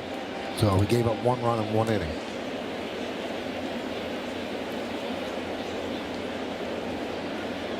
Cameron was 0 for 2, and now Lucas pinch hitting. Fouled away.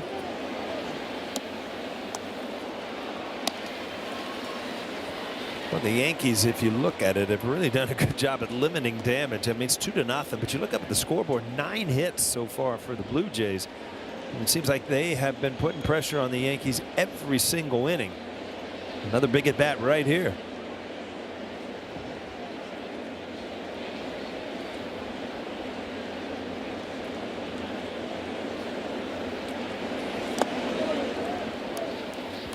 One and one.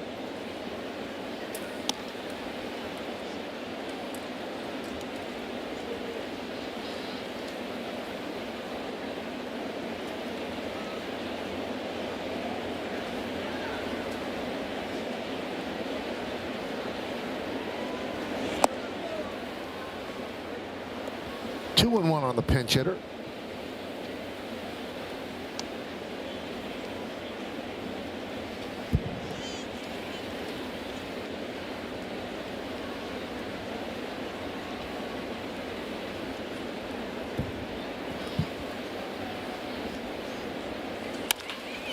Up the middle and through for base hit. Pinch hit single for Lucas. Run scores. Throw to third. And not in time as Springer gets there. So an RBI single for Lucas. It's 3-0 Toronto. And you look at what Toronto does is they just continually put pressure on it and look for a base hit. And this base hit came off the bench. So Lucas, a pinch hitter, comes through up the middle.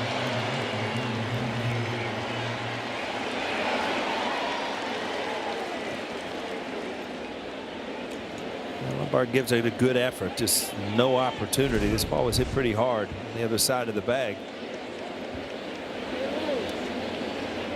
So here's McAdoo, 10th hit for the Blue Jays.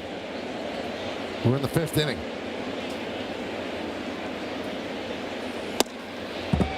And a strike from De Los Santos to McAdoo.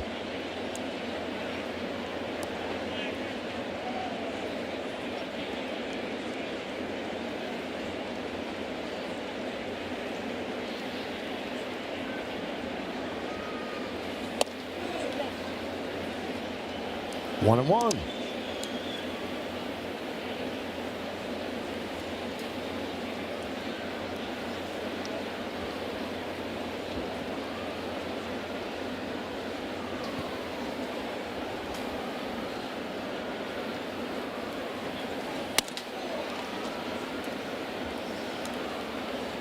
Two and one on McAdoo, the cousin of the Hall of Famer Bob McAdoo.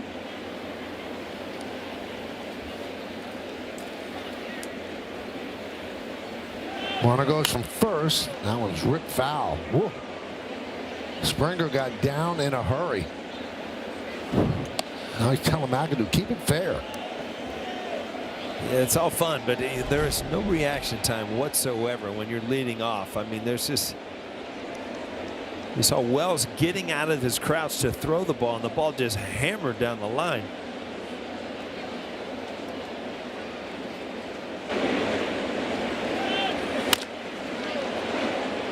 Wow. 2 balls, 2 strikes, 2 outs. Shallow right field coming on Spencer Jones and puts it away for the final out. The Blue Jays get another run. 2 hits, 2 men left. We're halfway through. Time for the Optimum 5 or famously fast replay. We take a look at what Cease has been doing. Wow, he's been doing to the Yankees what he's done all year to the American League. He came in tied for the lead in strikeouts with over 200, and he's got 7 on the day. Good curveball, good slider, overpowering fastball. It'll be a tough comeback here for the Yankees today. Yankees have yet to get a hit over the first 4 innings. Lombard will lead off.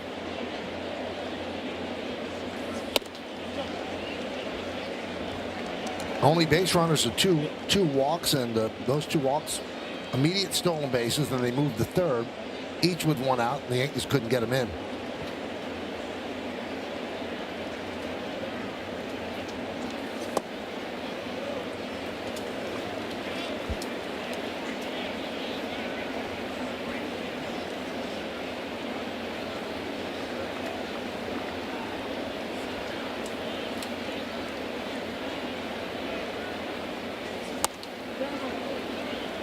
So 3-0 on Lombard.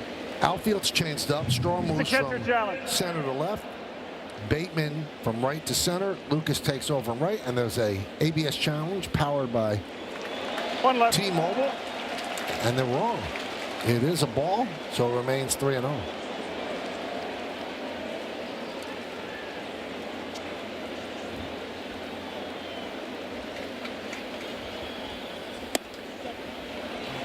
And there's ball 4.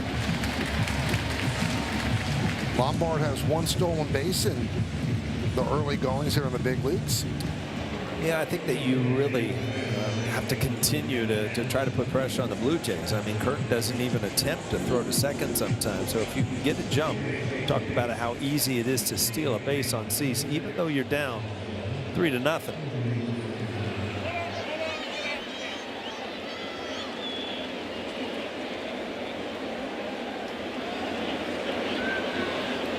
You're going to have to string together some good at-bats, some base hits. I mean, you can't rely on, the big home run. I mean, Cease #1 in the American League, less than a half a home run a game. So you just can't really depend on your guys to go up there and start hitting them in the seats. Lefty batter at the plate. There's some birds out in right field. I don't like the chances on a line drive, Paul. Yes. You scatter those birds, you got a base hit.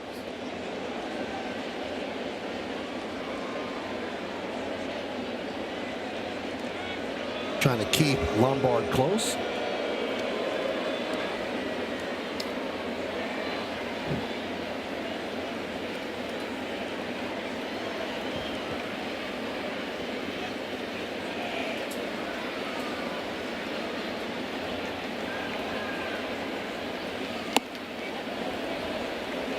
That changeup, everything is so fast, and then he throws that, and you're just so off balance. It's almost impossible to hit.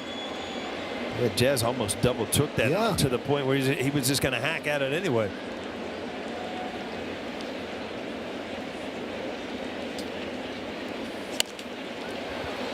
Looped left side, and the catch is made by Clement. Round number 1. Jazz in a tough spot as a hitter. You know, you saw him way out on his front foot on the changeup and then beat on the fastball. And it's not your average stop, but you can tell in the last week or so, Jazz really working on trying to get something going here offensively. Austin Wells struck out in the second inning, 0 for 1. And a strike.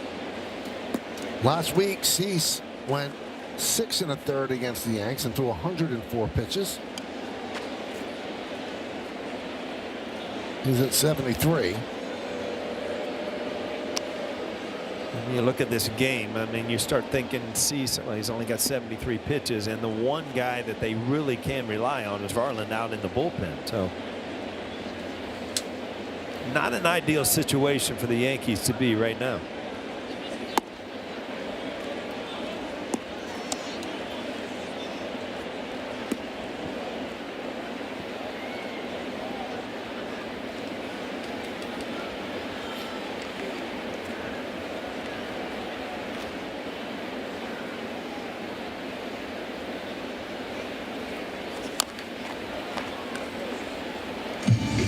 Fouls off the slider, 1 and 2.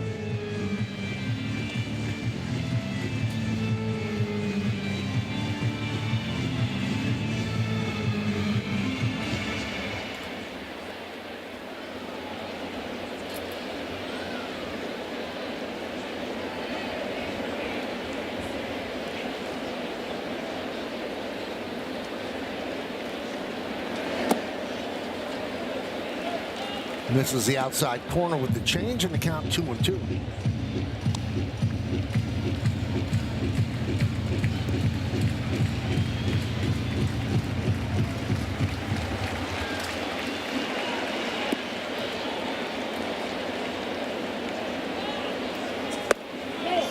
Check swing. He does not go.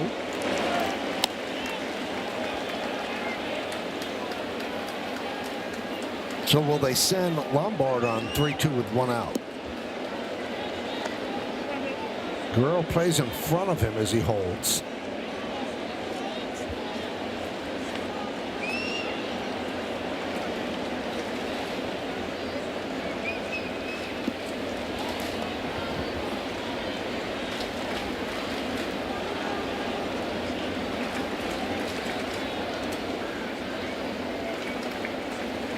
Runner goes, and it's ball 4.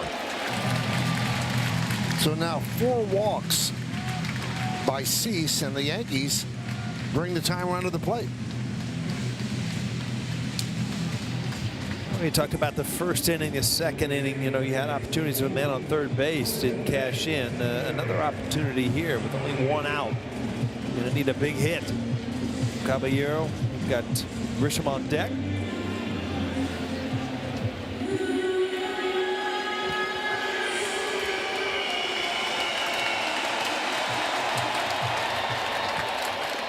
Caballero struck out in the 3rd.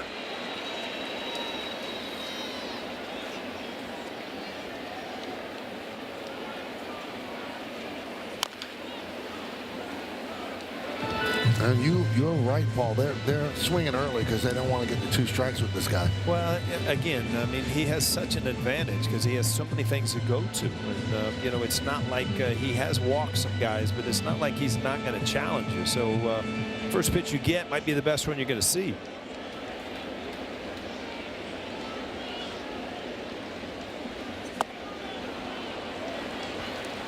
Oh and 2 on Caballero. Caballero playing 3rd with McMahon on the IL, the injured thumb.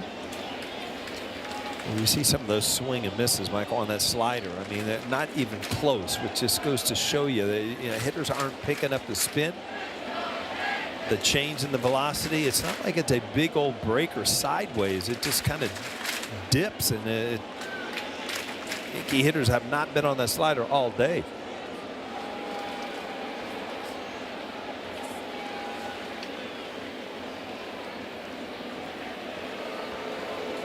Keeping Lombard close at second.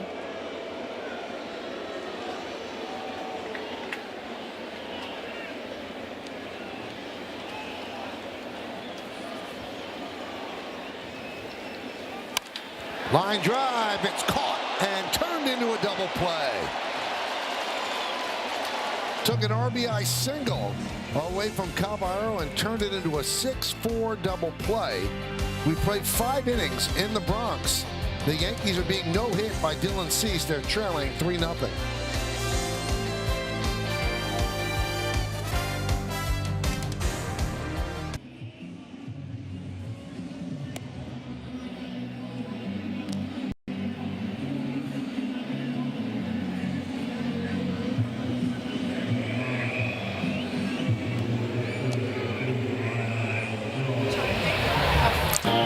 Thank you, Bob. We go around the league. Cade Anderson, great prospect, #1 Major League pitching prospect, will make his Major League debut for Seattle tonight. Bobby Wood Jr. really hot last 10 games. Andy Pah has hand fracture last night, but he is expected to return this season for the Dodgers. Punched out to right field. It's a base hit for Straw. Michael, this is comical. It's the leadoff hitter of every inning, either a walk or a hit. It just, some days you just can't fight luck. I mean, Caballero just hits a rocket. It ends up being a double play. This is a little dunker down the line for a double. Some days things just don't go your way. And that double, that little dunking double, breaks an 0 for 17 by Straw.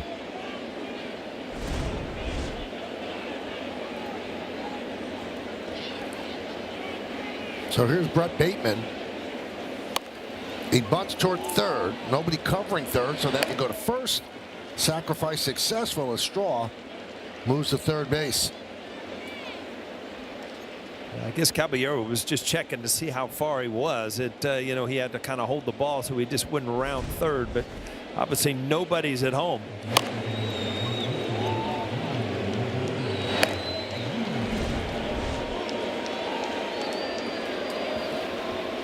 So the Yankees have to bring the infield in. They're already down 3-0. 11 hits for the Blue Jays. And here's Vlad Guerrero. Now this seems to me a time where you would kind of pitch around Vlad. He's hit the ball hard pretty much every single time today. Get behind him and just kind of set up a double play by giving him first base.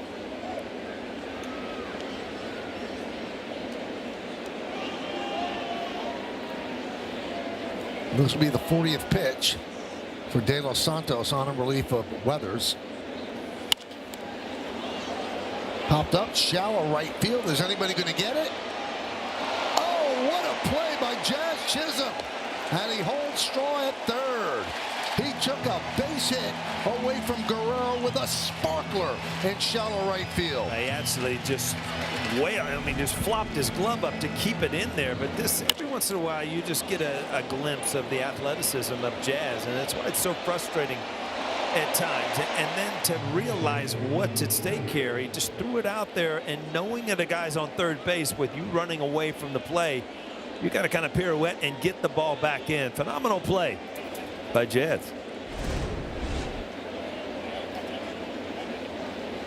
And here's the equally dangerous Alejandro Kirk. 1 for 2 with a walk. Got a big out there again. I mean, Kirk showed last night what he can do with the bat by punching one to right field to drive in a run.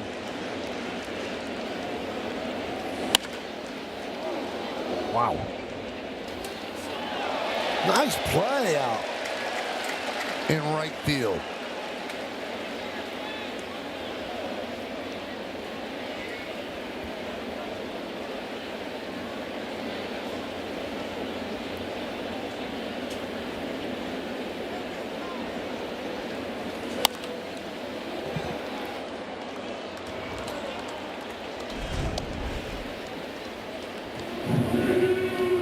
See the hands above the ball, Michael. That's kind of out of the game now, but that's the only way that you can handle a pitch like this. He's just trying to slash that ball to right field to get that runner in.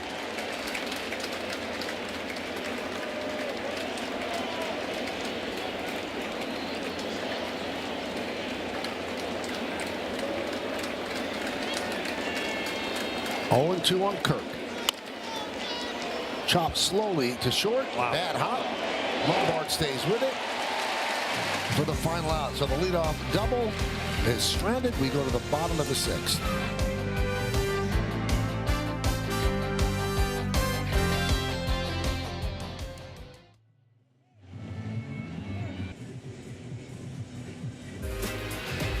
It's time for Pinstripe Pride, brought to you by Toyota, the official hybrid vehicles of the Yankees. And today's picture is of Katie and Tyrell. Had a lovely day at the stadium last week. Use the hashtag Toyota Pinstripe Pride. Mention yes in pictures you post to social media to reflect your love for the Bronx Bombers. We might spotlight you in a future game. Despite 11 hits, it's still a very manageable game, but the guy on the mound is having his way with the Yankees right now. He has had 4 walks, but the Yankees have not picked up a hit in 5 innings. And it'll be the top of the Yankee order against Dylan Cease.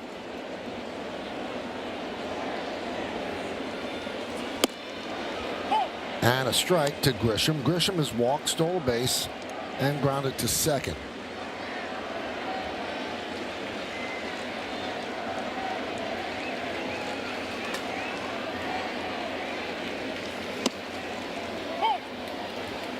Oh, 2.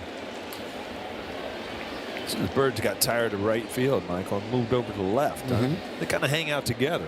Must be a family reunion.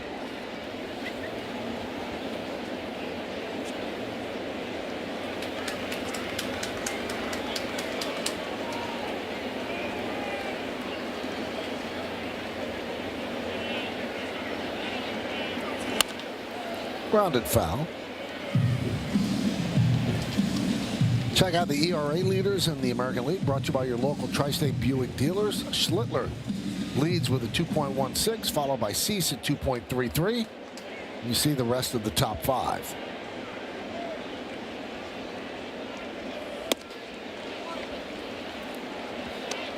.98 miles an hour upstairs, 1-2.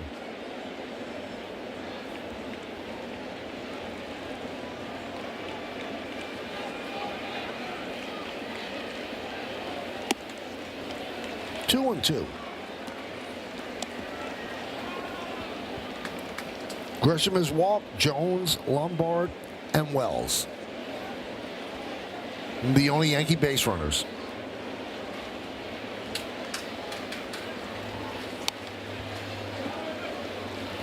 Now back to slider. You haven't seen too many mistakes by Cease, and that was one there with 2 strikes. He kind of hung a breaking ball. Good swing by Grisham, just fouled it back.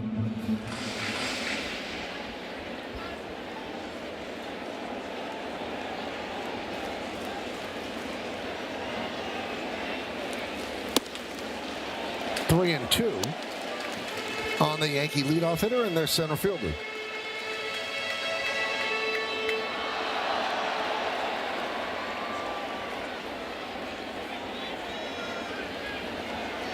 And the payoff, he waved through that one. Might have been ball 4. And Grisham down on strikes. Well, 8th strikeout on the day, and that's a breaking ball. See, it's got a big spin, but it just kind of goes down a little at the end. It's not more like a true slider because it doesn't really go into the lefties, but it just kind of disappears.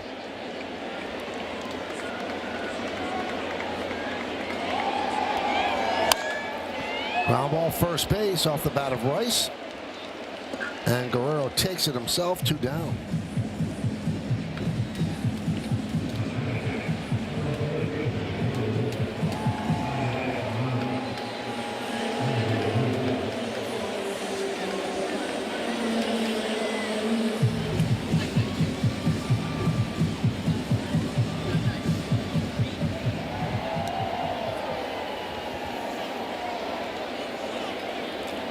So here's Elliot Ramos. He has struck out twice against the Blue Jays right-hander. And a strike.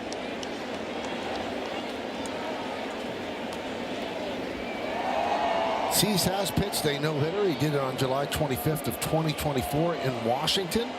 Walked 3 and struck out 9 for the Padres. This is a catcher challenge. And it's going to be challenged by Kirk. ABS challenge powered by T-Mobile. It's a strange challenge to 0 me. left. I mean, you've got 2 outs, nobody on, and you're going to challenge a. And now you don't have a challenge. Yeah, that's an odd one right there.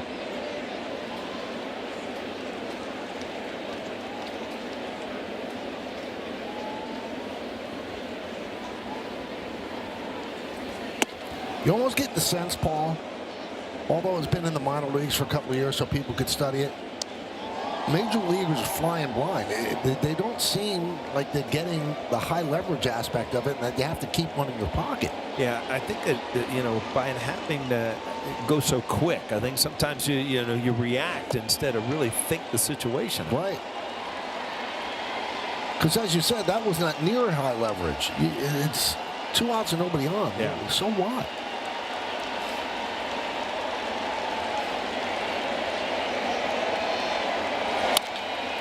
Grounded third, backing up Okamoto. Throw across the diamond. Picked there by Guerrero. And the Yankees, through 6, have not had a hit against Dylan Cease. They go down 1-2-3. And the Name That Yankee brought to you by Prevagen. 276, 1,291 hits, 112 home runs with the Yankees from 51 to 60.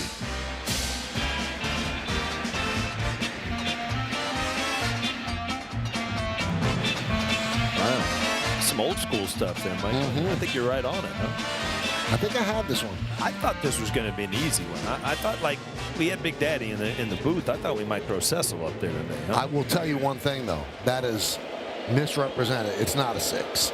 It's harder than a 6. Okay. Well, good. I feel bad about not having a clue. Although 51 was Mickey Mantle, right?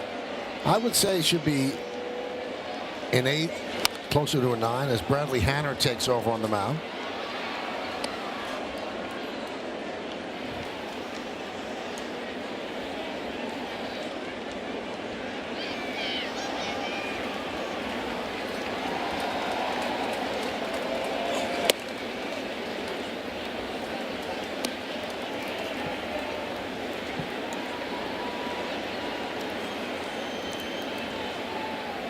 Oh, they changed it to an 8.5. I've never seen an increment of a half. I mean, you really got a lot of pull up here. Oh, yeah.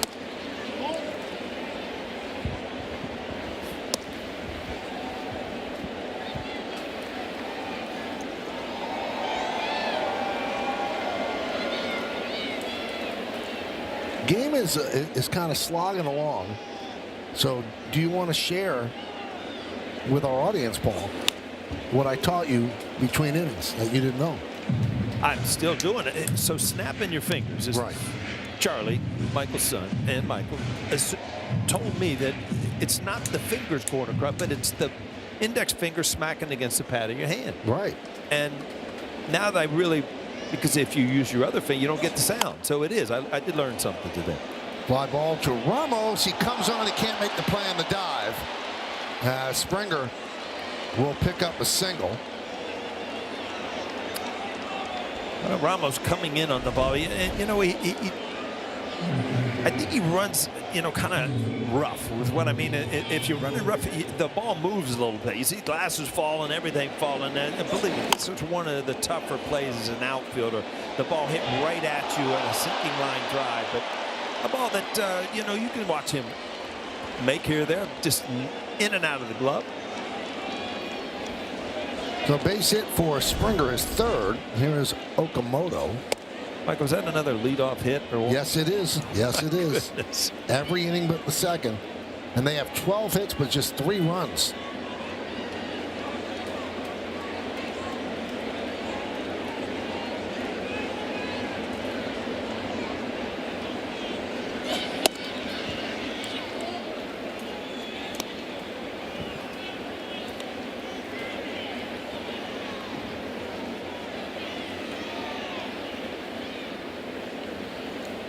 Hanner, 27 years old, made his major league debut last Friday in Toronto. And his numbers in Scranton Wilkes-Barre this year, 2.10 ERA. Opponents at 198 against him. 29% strikeout rate in 51 1/3 innings. And in his last 17 games in the minors, going back to June 12th, had a 1.21. And when you watch him, Paul, doesn't have an overpowering fastball. The stuff moves and plays. Now, will it play up here? He made his Major League debut Friday in Toronto, struck out McAdoo and Springer, and then Kirk got him for a home run.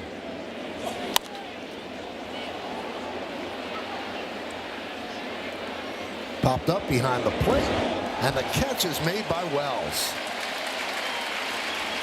It'll be a tough play for a catcher. I mean, drifting into the stands, the ball kind of comes back to you as a catcher when you turn around. Looks like it's going to hit the screen, and he just kind of stabs it.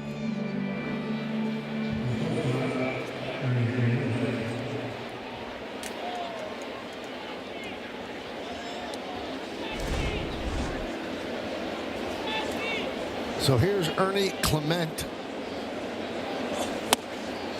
And a strike.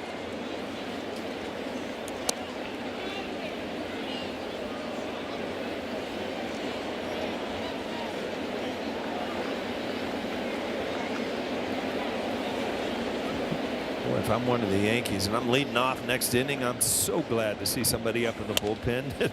Maybe they're thinking about going there. As good as Cease has been.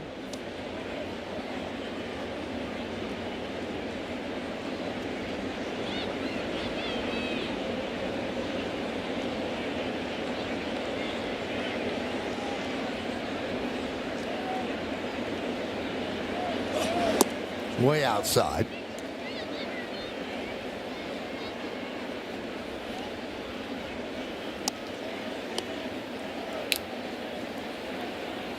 You're over there snapping your fingers. You think because I still can't believe it that the sound doesn't come from the thumb and the middle finger. It's the middle finger propelling down to the hand. Things you learn. Oh, they had him leaning. Just got in ahead of the tag.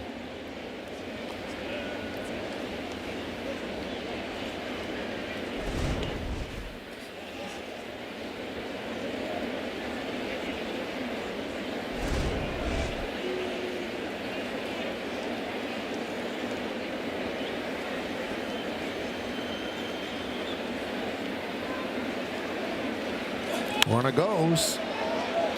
Ball popped up. Wells gives it another look.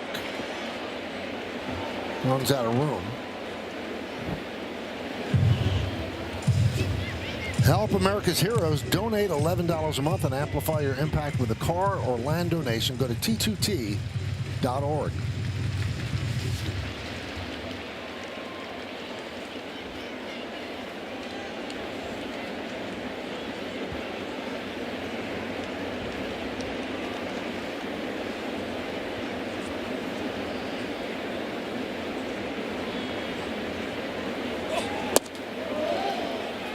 There's the pitch that he gets outs on, and he also said that the biggest step this season was cleaning up the orientation of the four-seamer.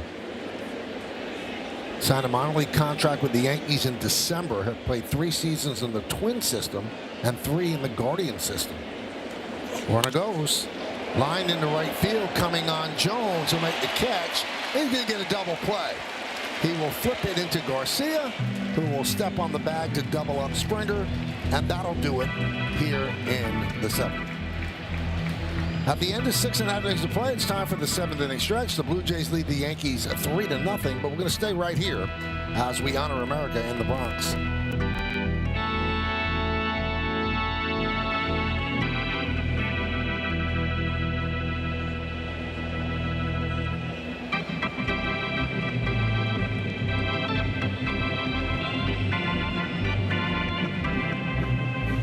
Ladies and gentlemen, will you rise? Remove your caps, please. Direct your attention to the area behind home plate as the New York Yankees welcome an honored military guest. United States Army Specialist Juan Antonio Aquino from Brooklyn, who served in Vietnam. The Yankees say thank you, Juan, for your sacrifice and for your service to our nation.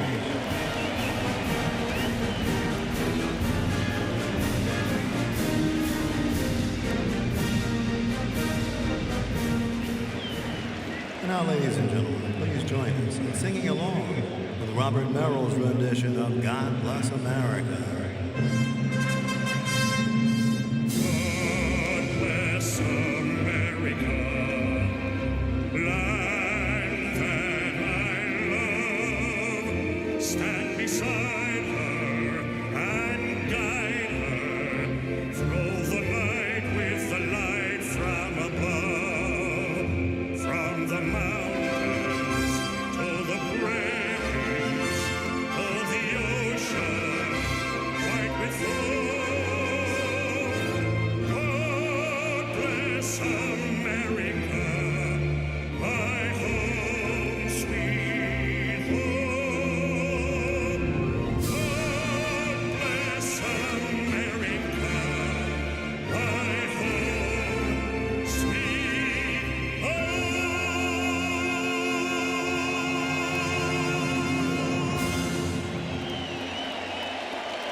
Thank you, guys. Let's check out today's Gusto game recap.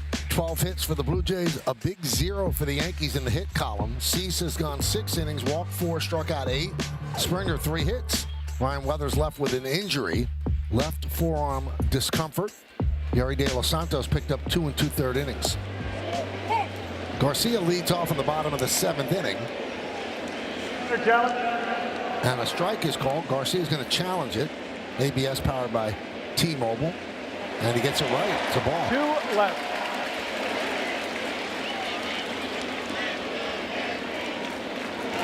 Yankees still have both of their challenges remaining.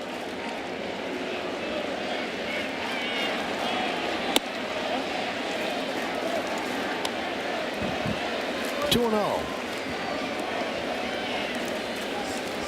So Spencer Miles is up. You know, in the world in which we live, Paul, no one's going to push their ace starter to what they feel is an unmanageable pitch limit to get a no-hitter. Just not going to do it. Yeah, he's got one in his career. That's what they're probably figuring. And, you know, there's so many. Toronto's going to have to make a run. I mean, they're a game and a half back. And, you know, a lot of your game, it's almost imperative that they win pretty much every time he's on the mound. So you cannot jeopardize his future starts to get through this.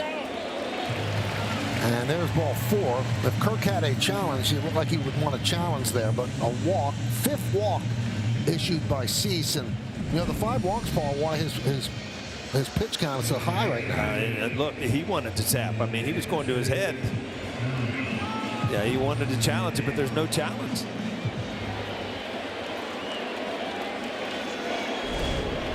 So here's Spencer Jones, runner on first.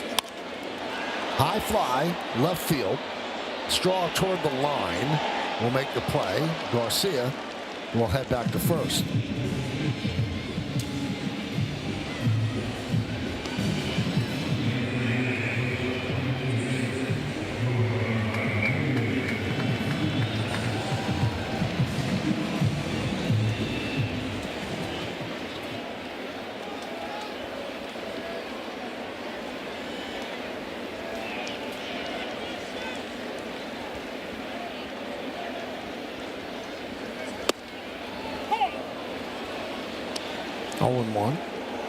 The batter challenge.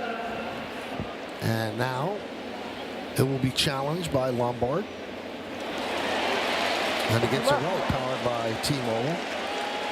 That's a pretty big one there, Mike. That might be the worst I've ever seen. 2.8 inches.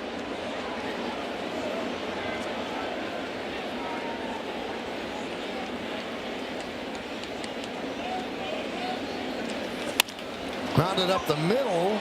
Grabbed there by McAdoo. Flips to second for the out. And Lombard reaches on the fielder's choice. It's amazing, Michael, with the defenses today that, you know, balls up the middle used to be base hits. And look, McAdoo all the way on the shortstop side wisely gives it up to get the out there.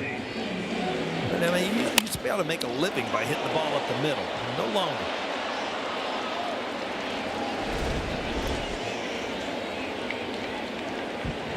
Here's Jazz Chisholm.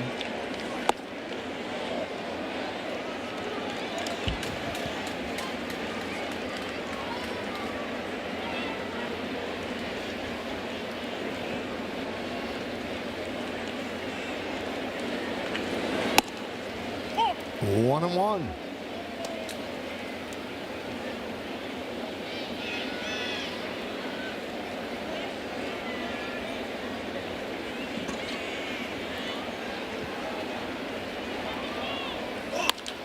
Line drive, base hit. There goes the no-hitter. A single for Chisholm. Moving to second is Lombard. First and second, 2 men out here in the 7th. Now you've gone from losing a no-hitter to the tying run and walking up to the plate right here. And, Snyder on the other end as a manager probably just as relieved. If you're going to get something going, do it with a base hit where I don't have to pull any plugs if I want to get him out of the game.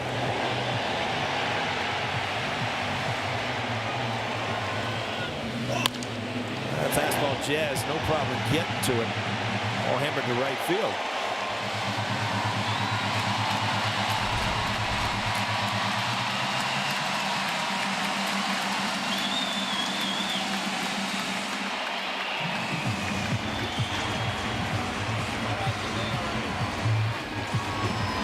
So Spider-Man sliding gloves there for Jazz Chisholm Jr.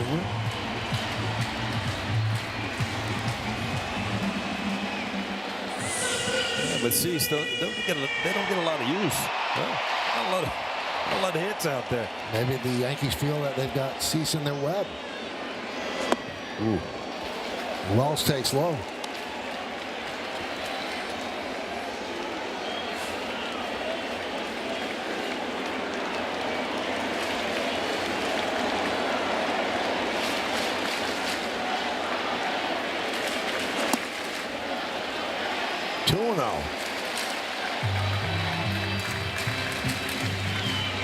Cease's season high in pitches is 120 in a one-hit shutout in Boston on July 25th.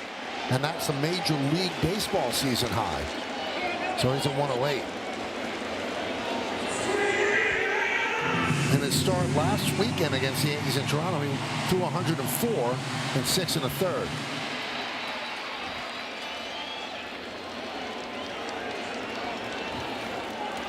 Paul mentioned Wells is the tying run at the plate.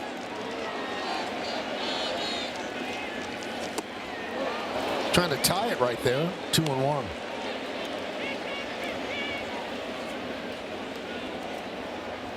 Caballero's on deck. 7th sellout of the year here at the stadium. 46,231. Looking for a late rally. 2-2.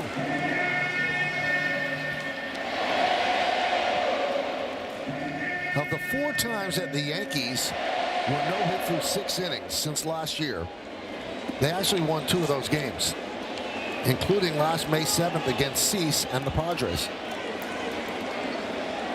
If you think about it, Michael, he could have given up 2 runs without a hit in the 1st and 2nd inning.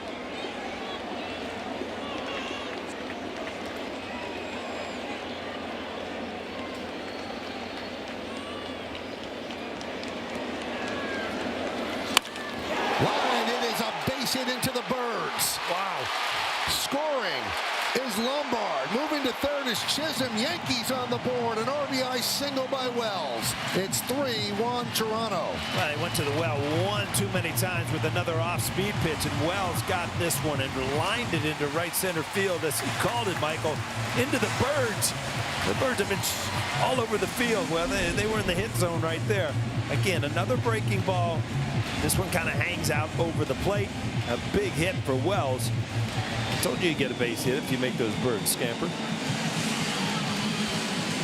Not good for those birds. Not good for the Blue Jays. Not good for Cease as he's knocked out of the game. Snyder will take the ball from his ace. He'll go to the bullpen. Now the Yankees have the tying runners on base. Yankees Baseball on Yes is brought to you in part by Toyota, the official hybrid vehicles of the Yankees, and by Delta, the official airline of the New York Yankees. Delta, keep climbing. Well, Dylan Cease will have to watch this one from the Blue Jays dugout through 111 pitches, and now they'll hand it over to Spencer Miles, who's had 6 straight scoreless appearances. Yankees have runners on first and third. 2 men out. And they have a run on the board, and they picked up 2 hits here in the 7th inning. Well, last time up, you remember Caballero really laced one to the shortstop that could have really been big at the time. Ended up being a double play. Out. And he gets plunked.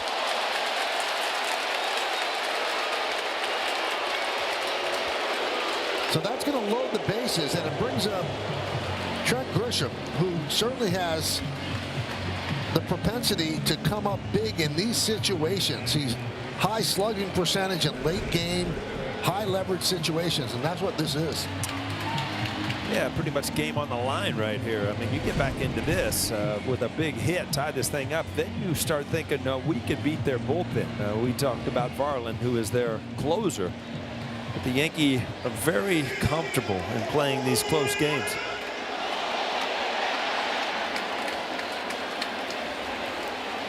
Bases are loaded, 2 outs. Grisham at the plate. And a strike.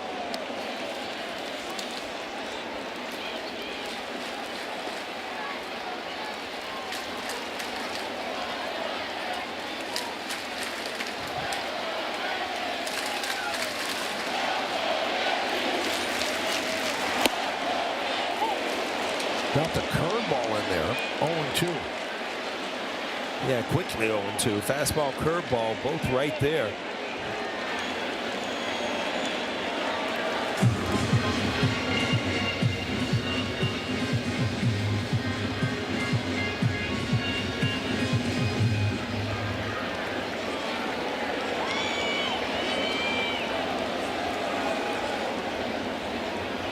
And the pitch.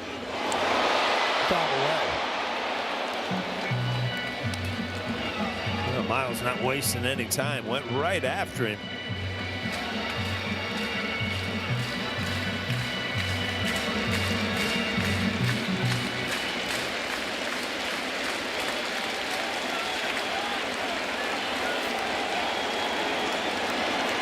The 0-2.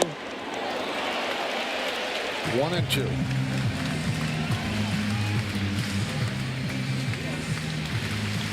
Get the feeling that the way Grisham goes about his at-bats, that he can fight back in and get back into this at-bat. And what I mean, you go from 0-2 back to 2-2.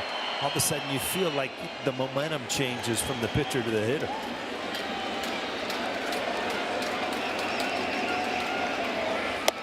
Almost hit him. Just got out of the way. 2-2. Tried to run that 2-seamer in it. It didn't run back until it got past him. 2 balls, 2 strikes, 2 outs, bases loaded. Yankees down by 2. And the count is full. Again, this ball probably would have been challenged. They would have lost it anyway. But at 99, in off the inside corner. Listen to this crowd. The runners will go. Bases loaded. Full count.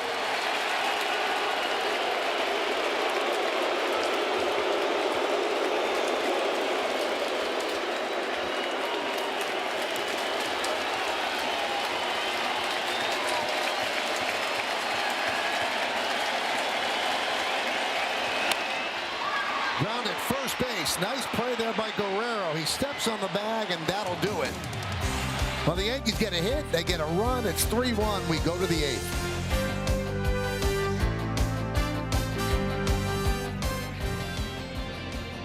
Are back at Yankee Stadium on Thursday, August 27th. come celebrate one of the greatest TV shows of all time, and the first 18,000 guests in attendance receive a George Costanza Calzone bobblehead, courtesy of Star. Tickets are going fast, so get yours today at Yankees.com.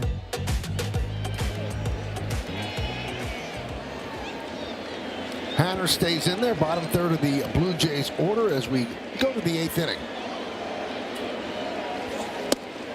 Boy, Paul, this sellout crowd got loud there on that 3-2 pitch. Yeah, that was cool, and it was a good at-bat by Grisham from 0-2 to 3-2, and you just had a feeling that something big was going to happen. And we talked about Guerrero, a little short hop backhand, but he made the play.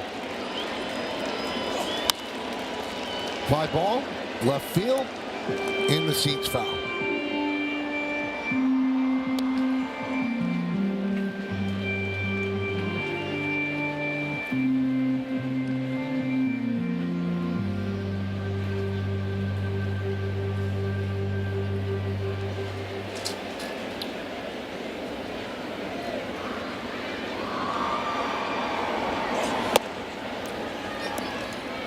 One and two.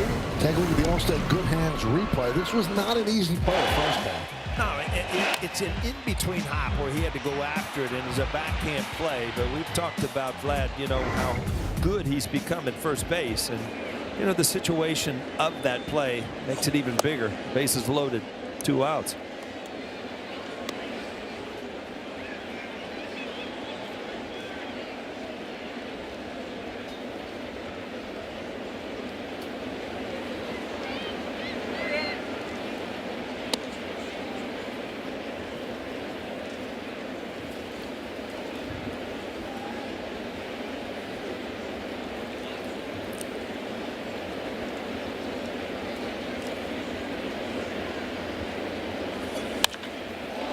High drive, right field. Jones back, turning, looking, second deck. See ya, home run for Lucas. And it's 4-1 Toronto. Well, Lucas had quite a day, a big pinch hit off the bench, and now a home run. His 8th of the year.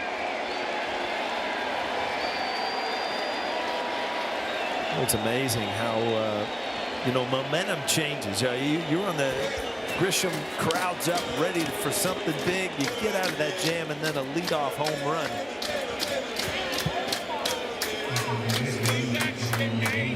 And also, the outcome of that at bat, Paul, dictates the pitcher that's going to be on the mound.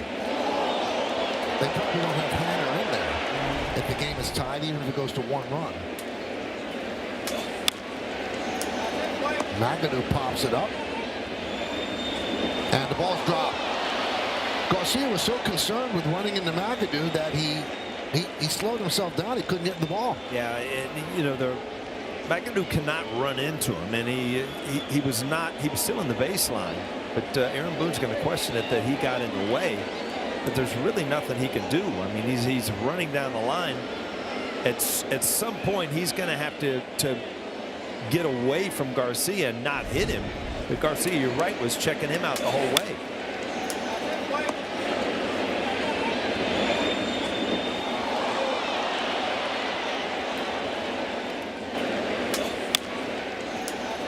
You know, he's frustrated, and all of a sudden he does realize he's got to get out of the way, but Garcia had taken his eye off the ball, couldn't find it.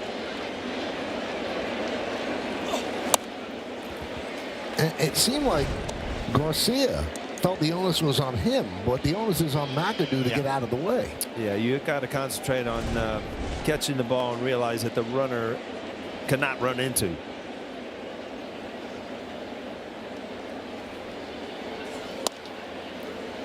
One and two.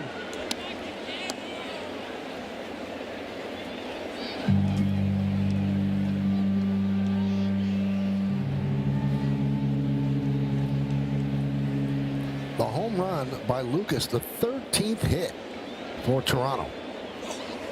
Swing and a miss, so McAdoo down on strikes. No harm with the drop foul ball or the missed foul ball. No play, though. No error on Garcia.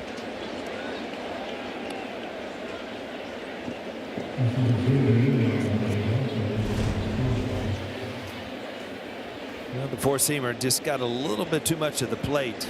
You see Austin Wells kind of squinting back there before it was hit. You knew it was coming. By the way, Austin Wells is wearing a special FDNY chest protector this weekend. It's Players Weekend. Now, the full kit was designed for the actual game on 9/11, where it'll also have a special helmet and a never forget FDNY leg guards. Grounded and backhand and knocked down, bobbled again, and that loses the play for Lombard. Straw will reach. Yeah, Straw runs well. As soon as this ball was bobbled, there was going to be no chance at first base. Even as strong as his arm is, just can't come up with it, kind of off the foot, off the other foot. And that's going to be his third error. Not an easy play with Straw running with his kind of speed. You got to come up with a kind of a short hop, that backhand again. You got to come up with it clean. Second error by the Yankees today. One by De Los Santos on an attempted pickoff at second. That one into center field, and this one to Lombard Jr. Grabbed there by Garcia. There's one. No one's covering first. Hanner did not get over soon enough. So now 2 outs. Yeah, good job by Lombard Jr. to not just release the ball. Nobody's there. A lot of times you just go through the play. Somebody's supposed to be there, but you see him getting over late. You can throw that ball in the dugout just as easy. And he falls off to the third base side, and just no chance of getting back over there.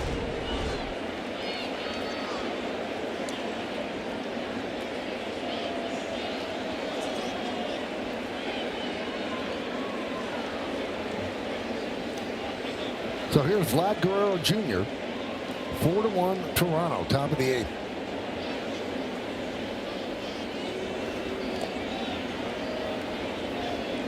Straw has 7 stolen bases.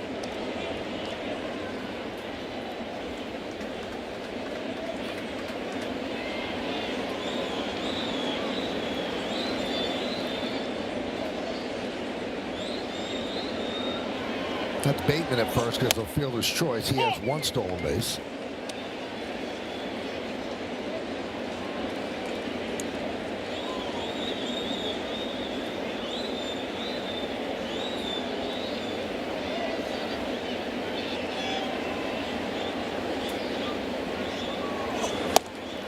That goes flying up against the screen above the Toronto dugout and then drops into the dugout.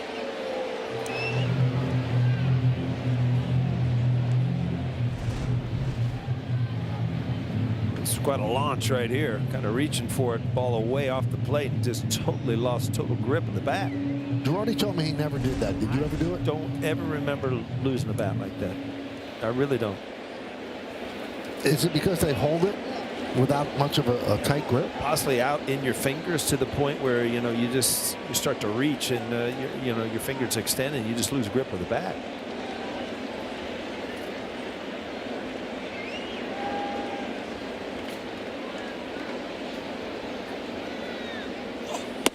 So you've thrown equipment, just not a bat.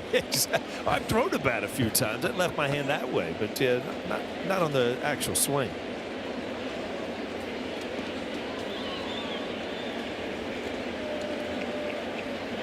One and 2 on Vlad Guerrero, just off the IL, concussion IL.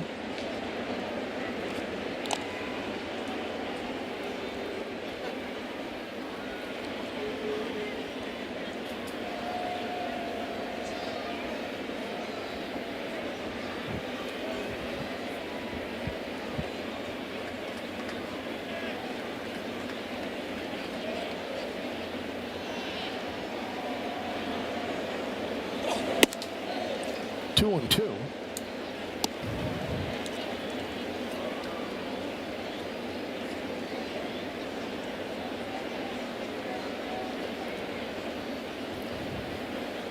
Two balls, 2 strikes, 2 outs. Hanner in his second inning of work. Runner goes. Ball fouled back.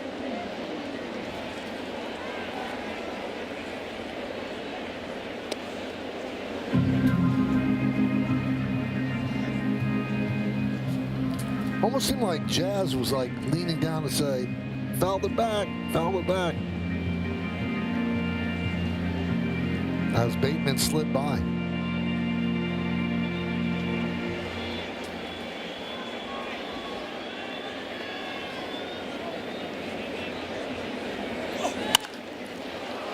Down the right field line. Foul.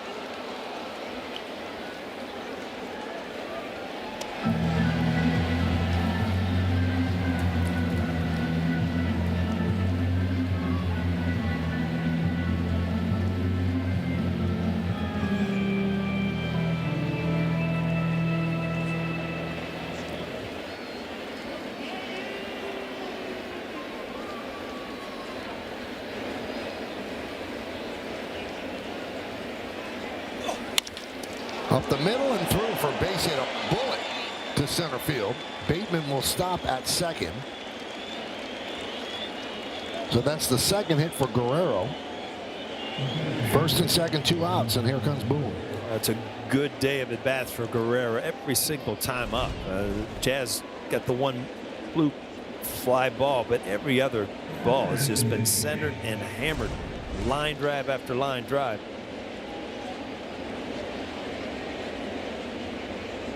So he gives his pitch com to Boone. Boone signals to the bullpen. Kurt due up.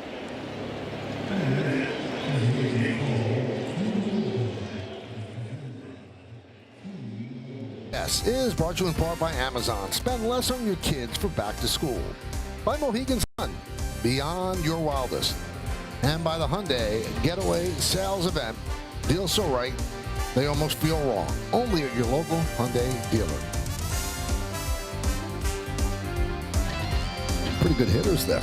Joe Carter's pretty good, wasn't he? You know, every time I see Ricky Henderson, is there any argument that he was the best leadoff hitter of all time? None. Huh? None. Amazing, right? Ground ball. Grabbed by Lombard, flips to second, and Cruz gets out of the jam with 1 pitch. But the Blue Jays add a run on the home run by Lucas. We go to the bottom of the 8th. It's 4-1 Toronto.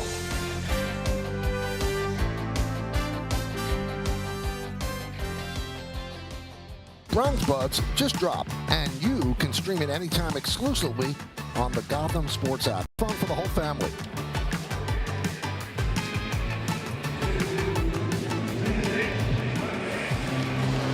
So they bring in Tyler Rogers and the ERA leaders in the American League.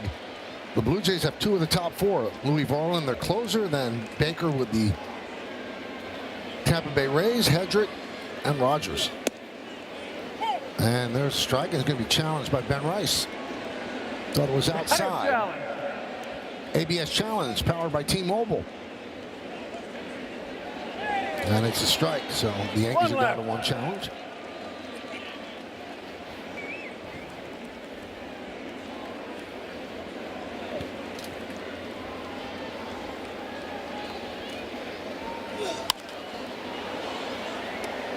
Oh, 2. Oh, Rogers way down there, Michael. That submariner. There's enough movement to get lefties out as well.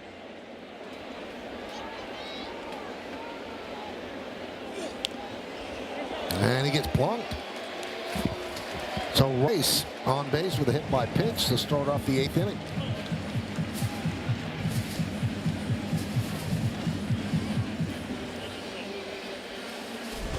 Like he tried to run that sinker up and in, and it just kind of tugged it right on the forearm of Ben Rice.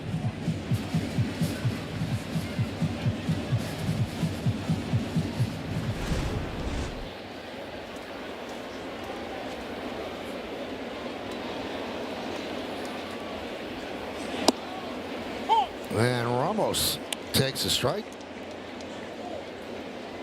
This guy looks like he'd be really difficult for righty. Yeah, I mean, it's tough enough with that release point from a lefty just because you're not used to it. But, you know, a righty, the ball is actually behind you and then almost at an upshoot. It's not a sidearm. It's so underneath the ball that it actually, you know, kind of rises. 63.6% ground ball rate. And that's second among AL pitchers. Who's number 1? Tim Hill at 66%. Another sidearm, but look at this. Wow. Way there. Jim Cott used to tell me the only way you could hit this guy is stand on your head. Well, I always thought about trying.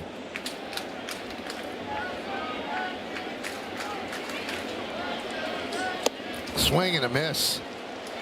Ramos down on strikes. Guys that pitch like this, though, Paul, you don't hear about arm injuries because that's a much more natural motion than over the top. Just wonder if ever we'll see, you know, the softball, the fast softball style delivery with somebody. Cause they can throw every day down there, you know. There's Luis Garcia Jr. and he drills one deep to right field. There it goes. See ya. A 2-run home run by Garcia, and the Yankees have pulled to within one.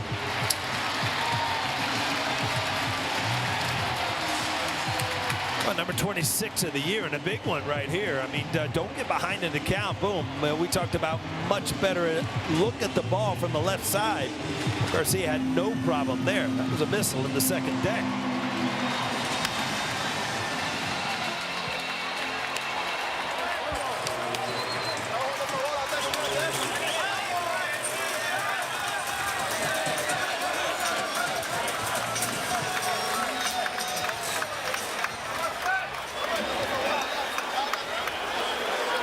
Here's Spencer Jones.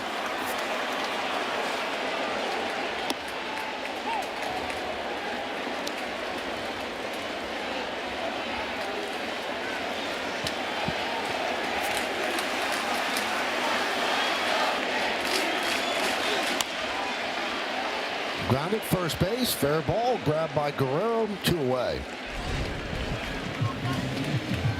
You see that kind of sinker. It's an up and over sinker, but then it was up in the strike zone and just an absolutely beautiful swing, no doubt about it.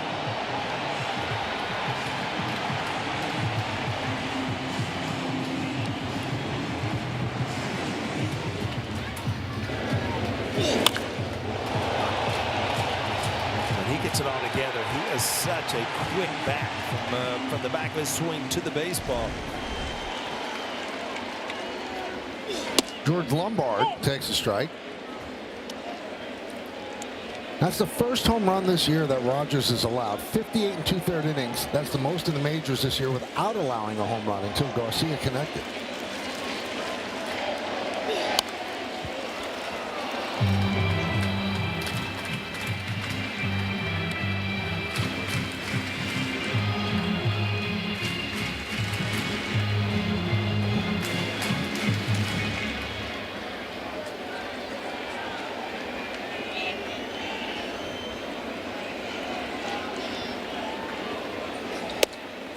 Missed outside.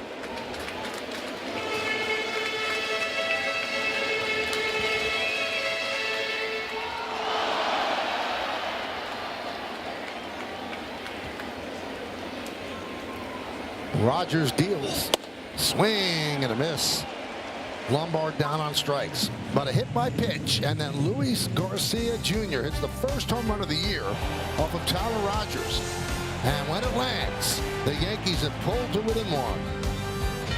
Well, it's time to name that Yankee. This guy only played for the Yanks from 51 through 60. You see the numbers, and the answer is Gil McDougall. And you had that, right? Yep, I did. I did not, so I'm not going to lie. I agree, that's an 8.5. It's hard. Cruz got the final out of the 8th. He's going to pitch the 9th, and he'll face George Springer. 0-1. Springer has been struggling, but against the Yankees, he doesn't struggle. He has 3 hits today.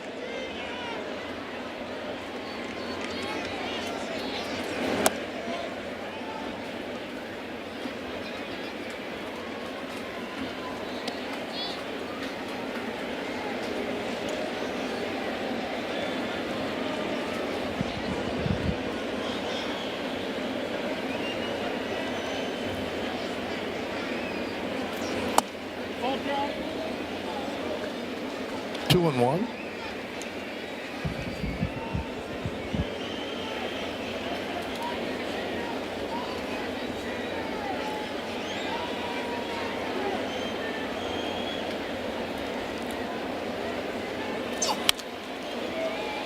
Foul back.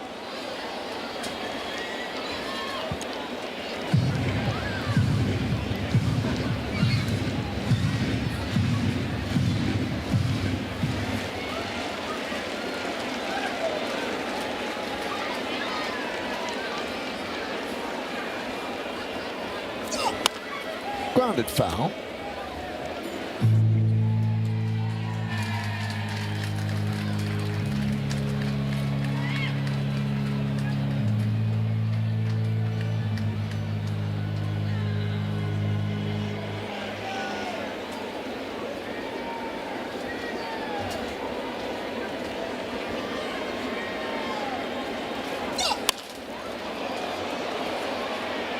Center field. Grisham will put it away for the first out of the 9th inning. If you want to look ahead to the bottom of the 9th, that's going to be done against one of the best, Louis Varland. It's the bottom third of the Yankee order, but guys with power. You've got Chisholm, Wells, and then Caballero.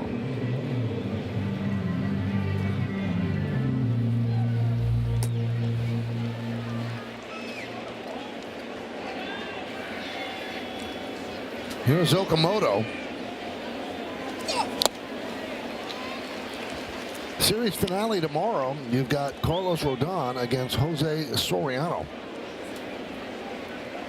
Can watch it right here on Yes. 1:35 first pitch.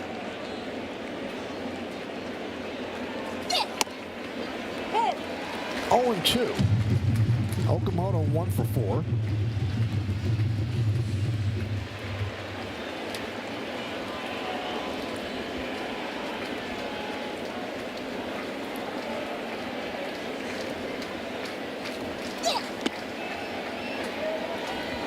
Where Cruz put a lot into that one. He kind of stumbled on his follow-through.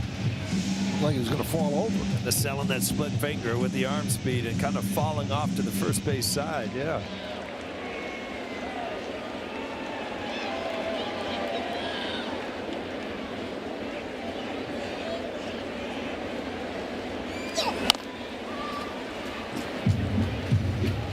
Into the Blue Jays dugout with that foul ball.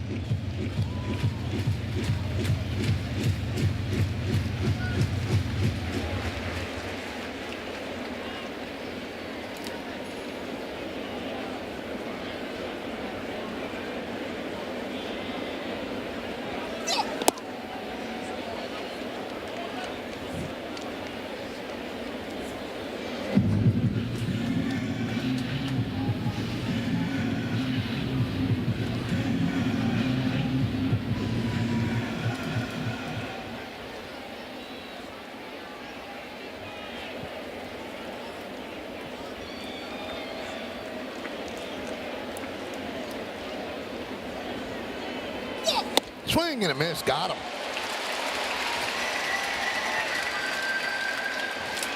Yankees are within 1 because of the Luis Garcia Jr. home run. We'll take a look at the exit velocity presented by Spectrum. 108.6 off the bat. A 2-run home run into the second deck.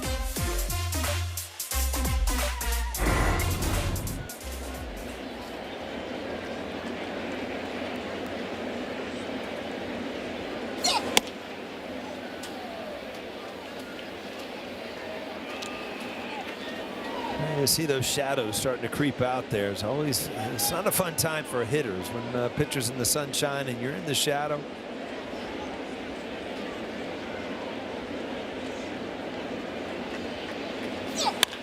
Grounded and fair. That'll be past Caballero. Bounces off the sidewall. Played out there by Ramos. Going for second is Clement. And he's in there with a 2-out double. Well, we talked about Clement not having the year offensively, especially off lefties, but he is still a tough at bat. I mean, fastballs he's going to put in play, other stuff he's going to try to foul off. This ball's up in the strike zone. He just tomahawks it down the line.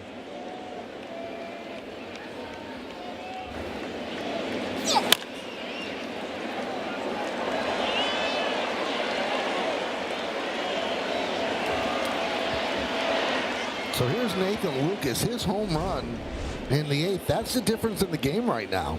Made the game 4-1.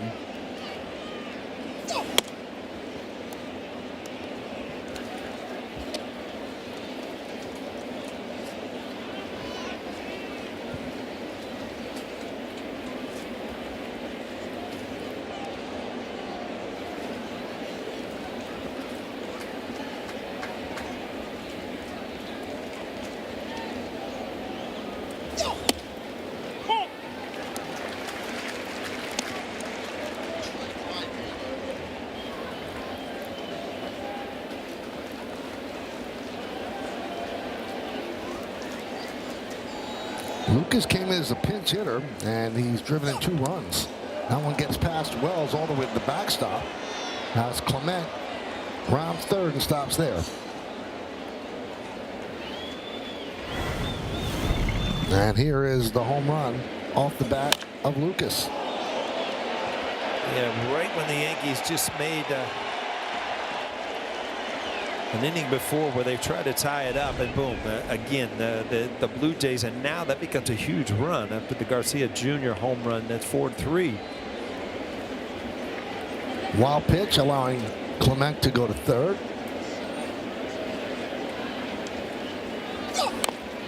Bunted, and bunted foul. You saw that Caballero was back, gave it a shot.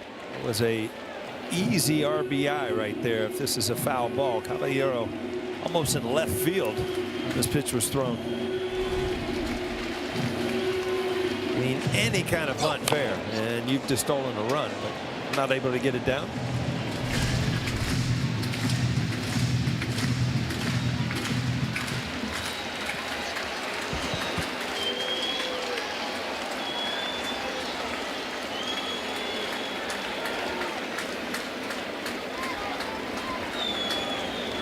The 2-2.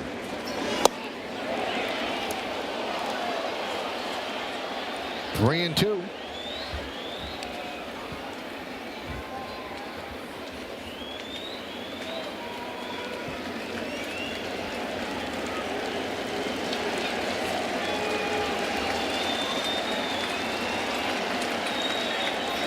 Swing and a miss. Got him on the splitter.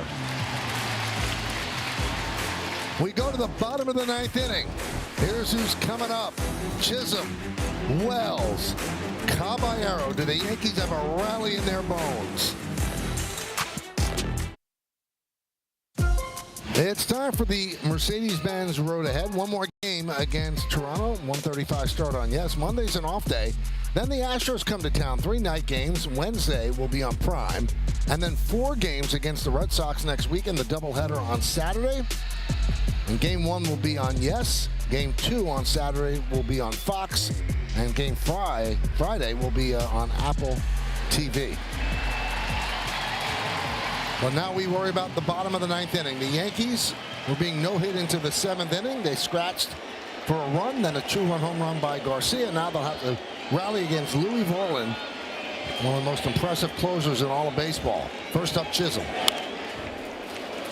Foul back. He was right on that one and fouled it back. That's a changeup. Yeah. It's a strange pitch to lead off an at-bat because it's almost, you haven't engaged the fastball yet. So he's pretty much right on the changeup at 93.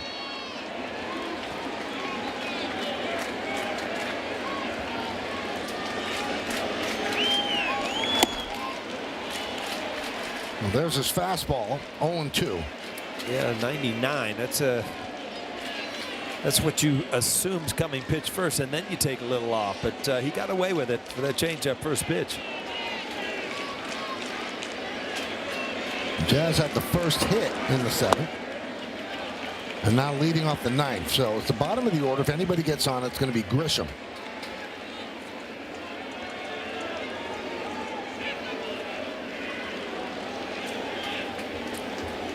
Who's in his first All-Star game this year. That one is ripped into right center field. It's a base hit. It splits the outfielders, and it goes to the wall. Jazz is going to stop at second with a leadoff double. Well, a big-time hit for Jazz. And, you know, out of the box with his speed, you're thinking possible triple. But Toronto did a good job of getting that ball in. Off the end of the bat, but Jazz knows it's going to be a gapper, and this is where he can excel by getting those wheels going. Like I said, you can't take a chance there. Good route to the ball, and again, no hang up at the wall. They've been able to get it in quickly. So here's Wells. He drove in the Yankees' first run with a single in the 7th inning. So the tying runs at second base for the Yankees, bottom of the 9th inning.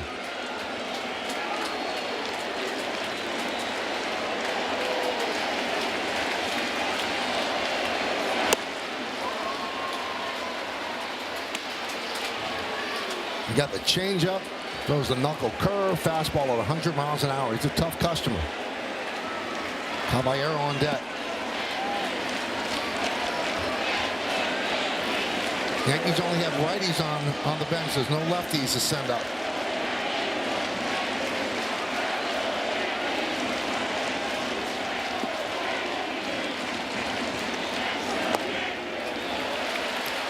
One and two on Wells.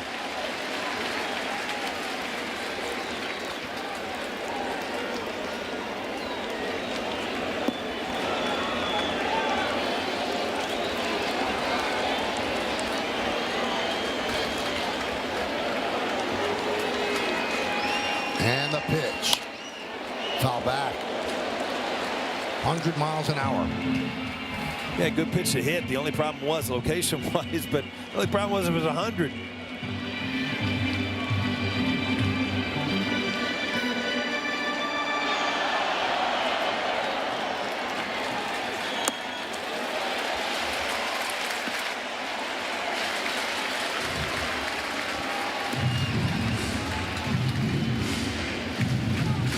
At the very least, you want to pull the ball and move Jazz to third.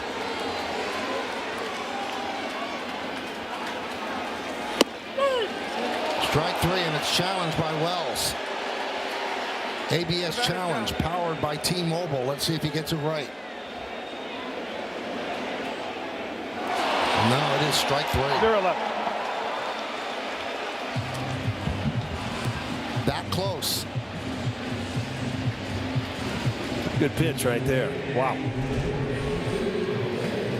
That four-seam fastball, and it's overpowering when it just dots the outside corner. Not much you could do. Here's Caballero, 0 for 2 hit by pitch. I would assume that Chaz, stealing third base is in play here. If he feels like he can get off, you see McAdoo keeping him close. Both teams out of challenges.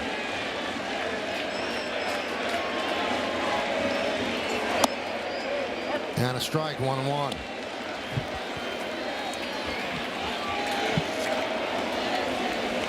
Blue Jays lead 4-3. They led 3-0. They led 4-1. Yankees have the tying run at second base. Josh Chisholm.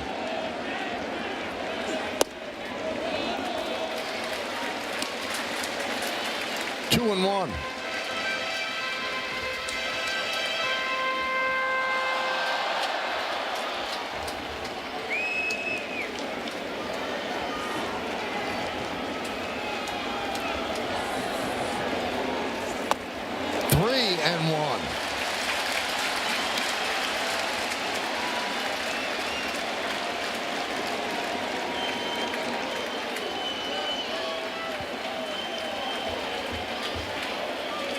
McAdoo trying to check him back at second.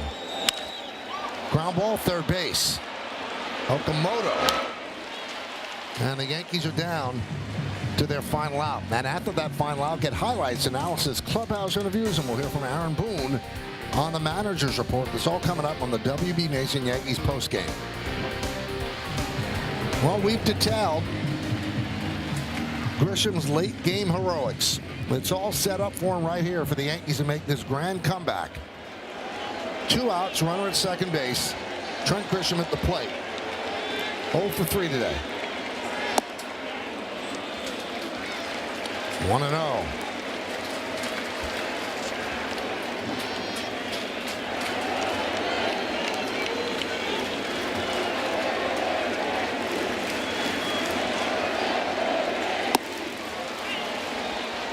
On a change, 1-1.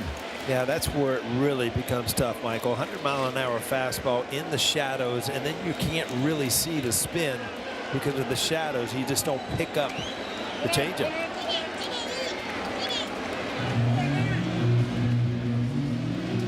Time called.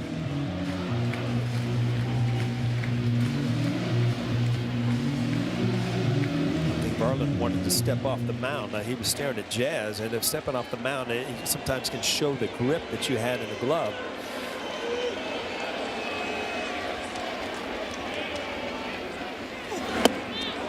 Check swing. And the count 2-1.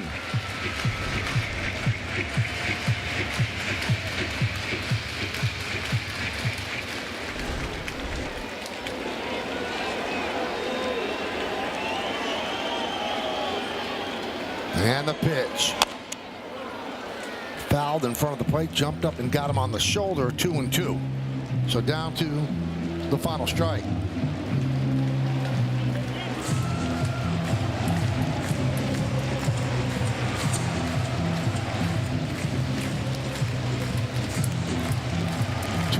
Two strikes, 2 outs, runner at second.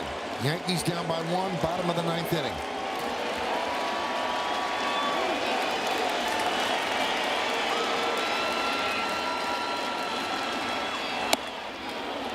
And he goes to third. No one was covering, so a stolen base for Jazz, and the count is 3-2. Well, the only thing that does, and they weren't even going to make a play there, but it does put the wild pitch in play.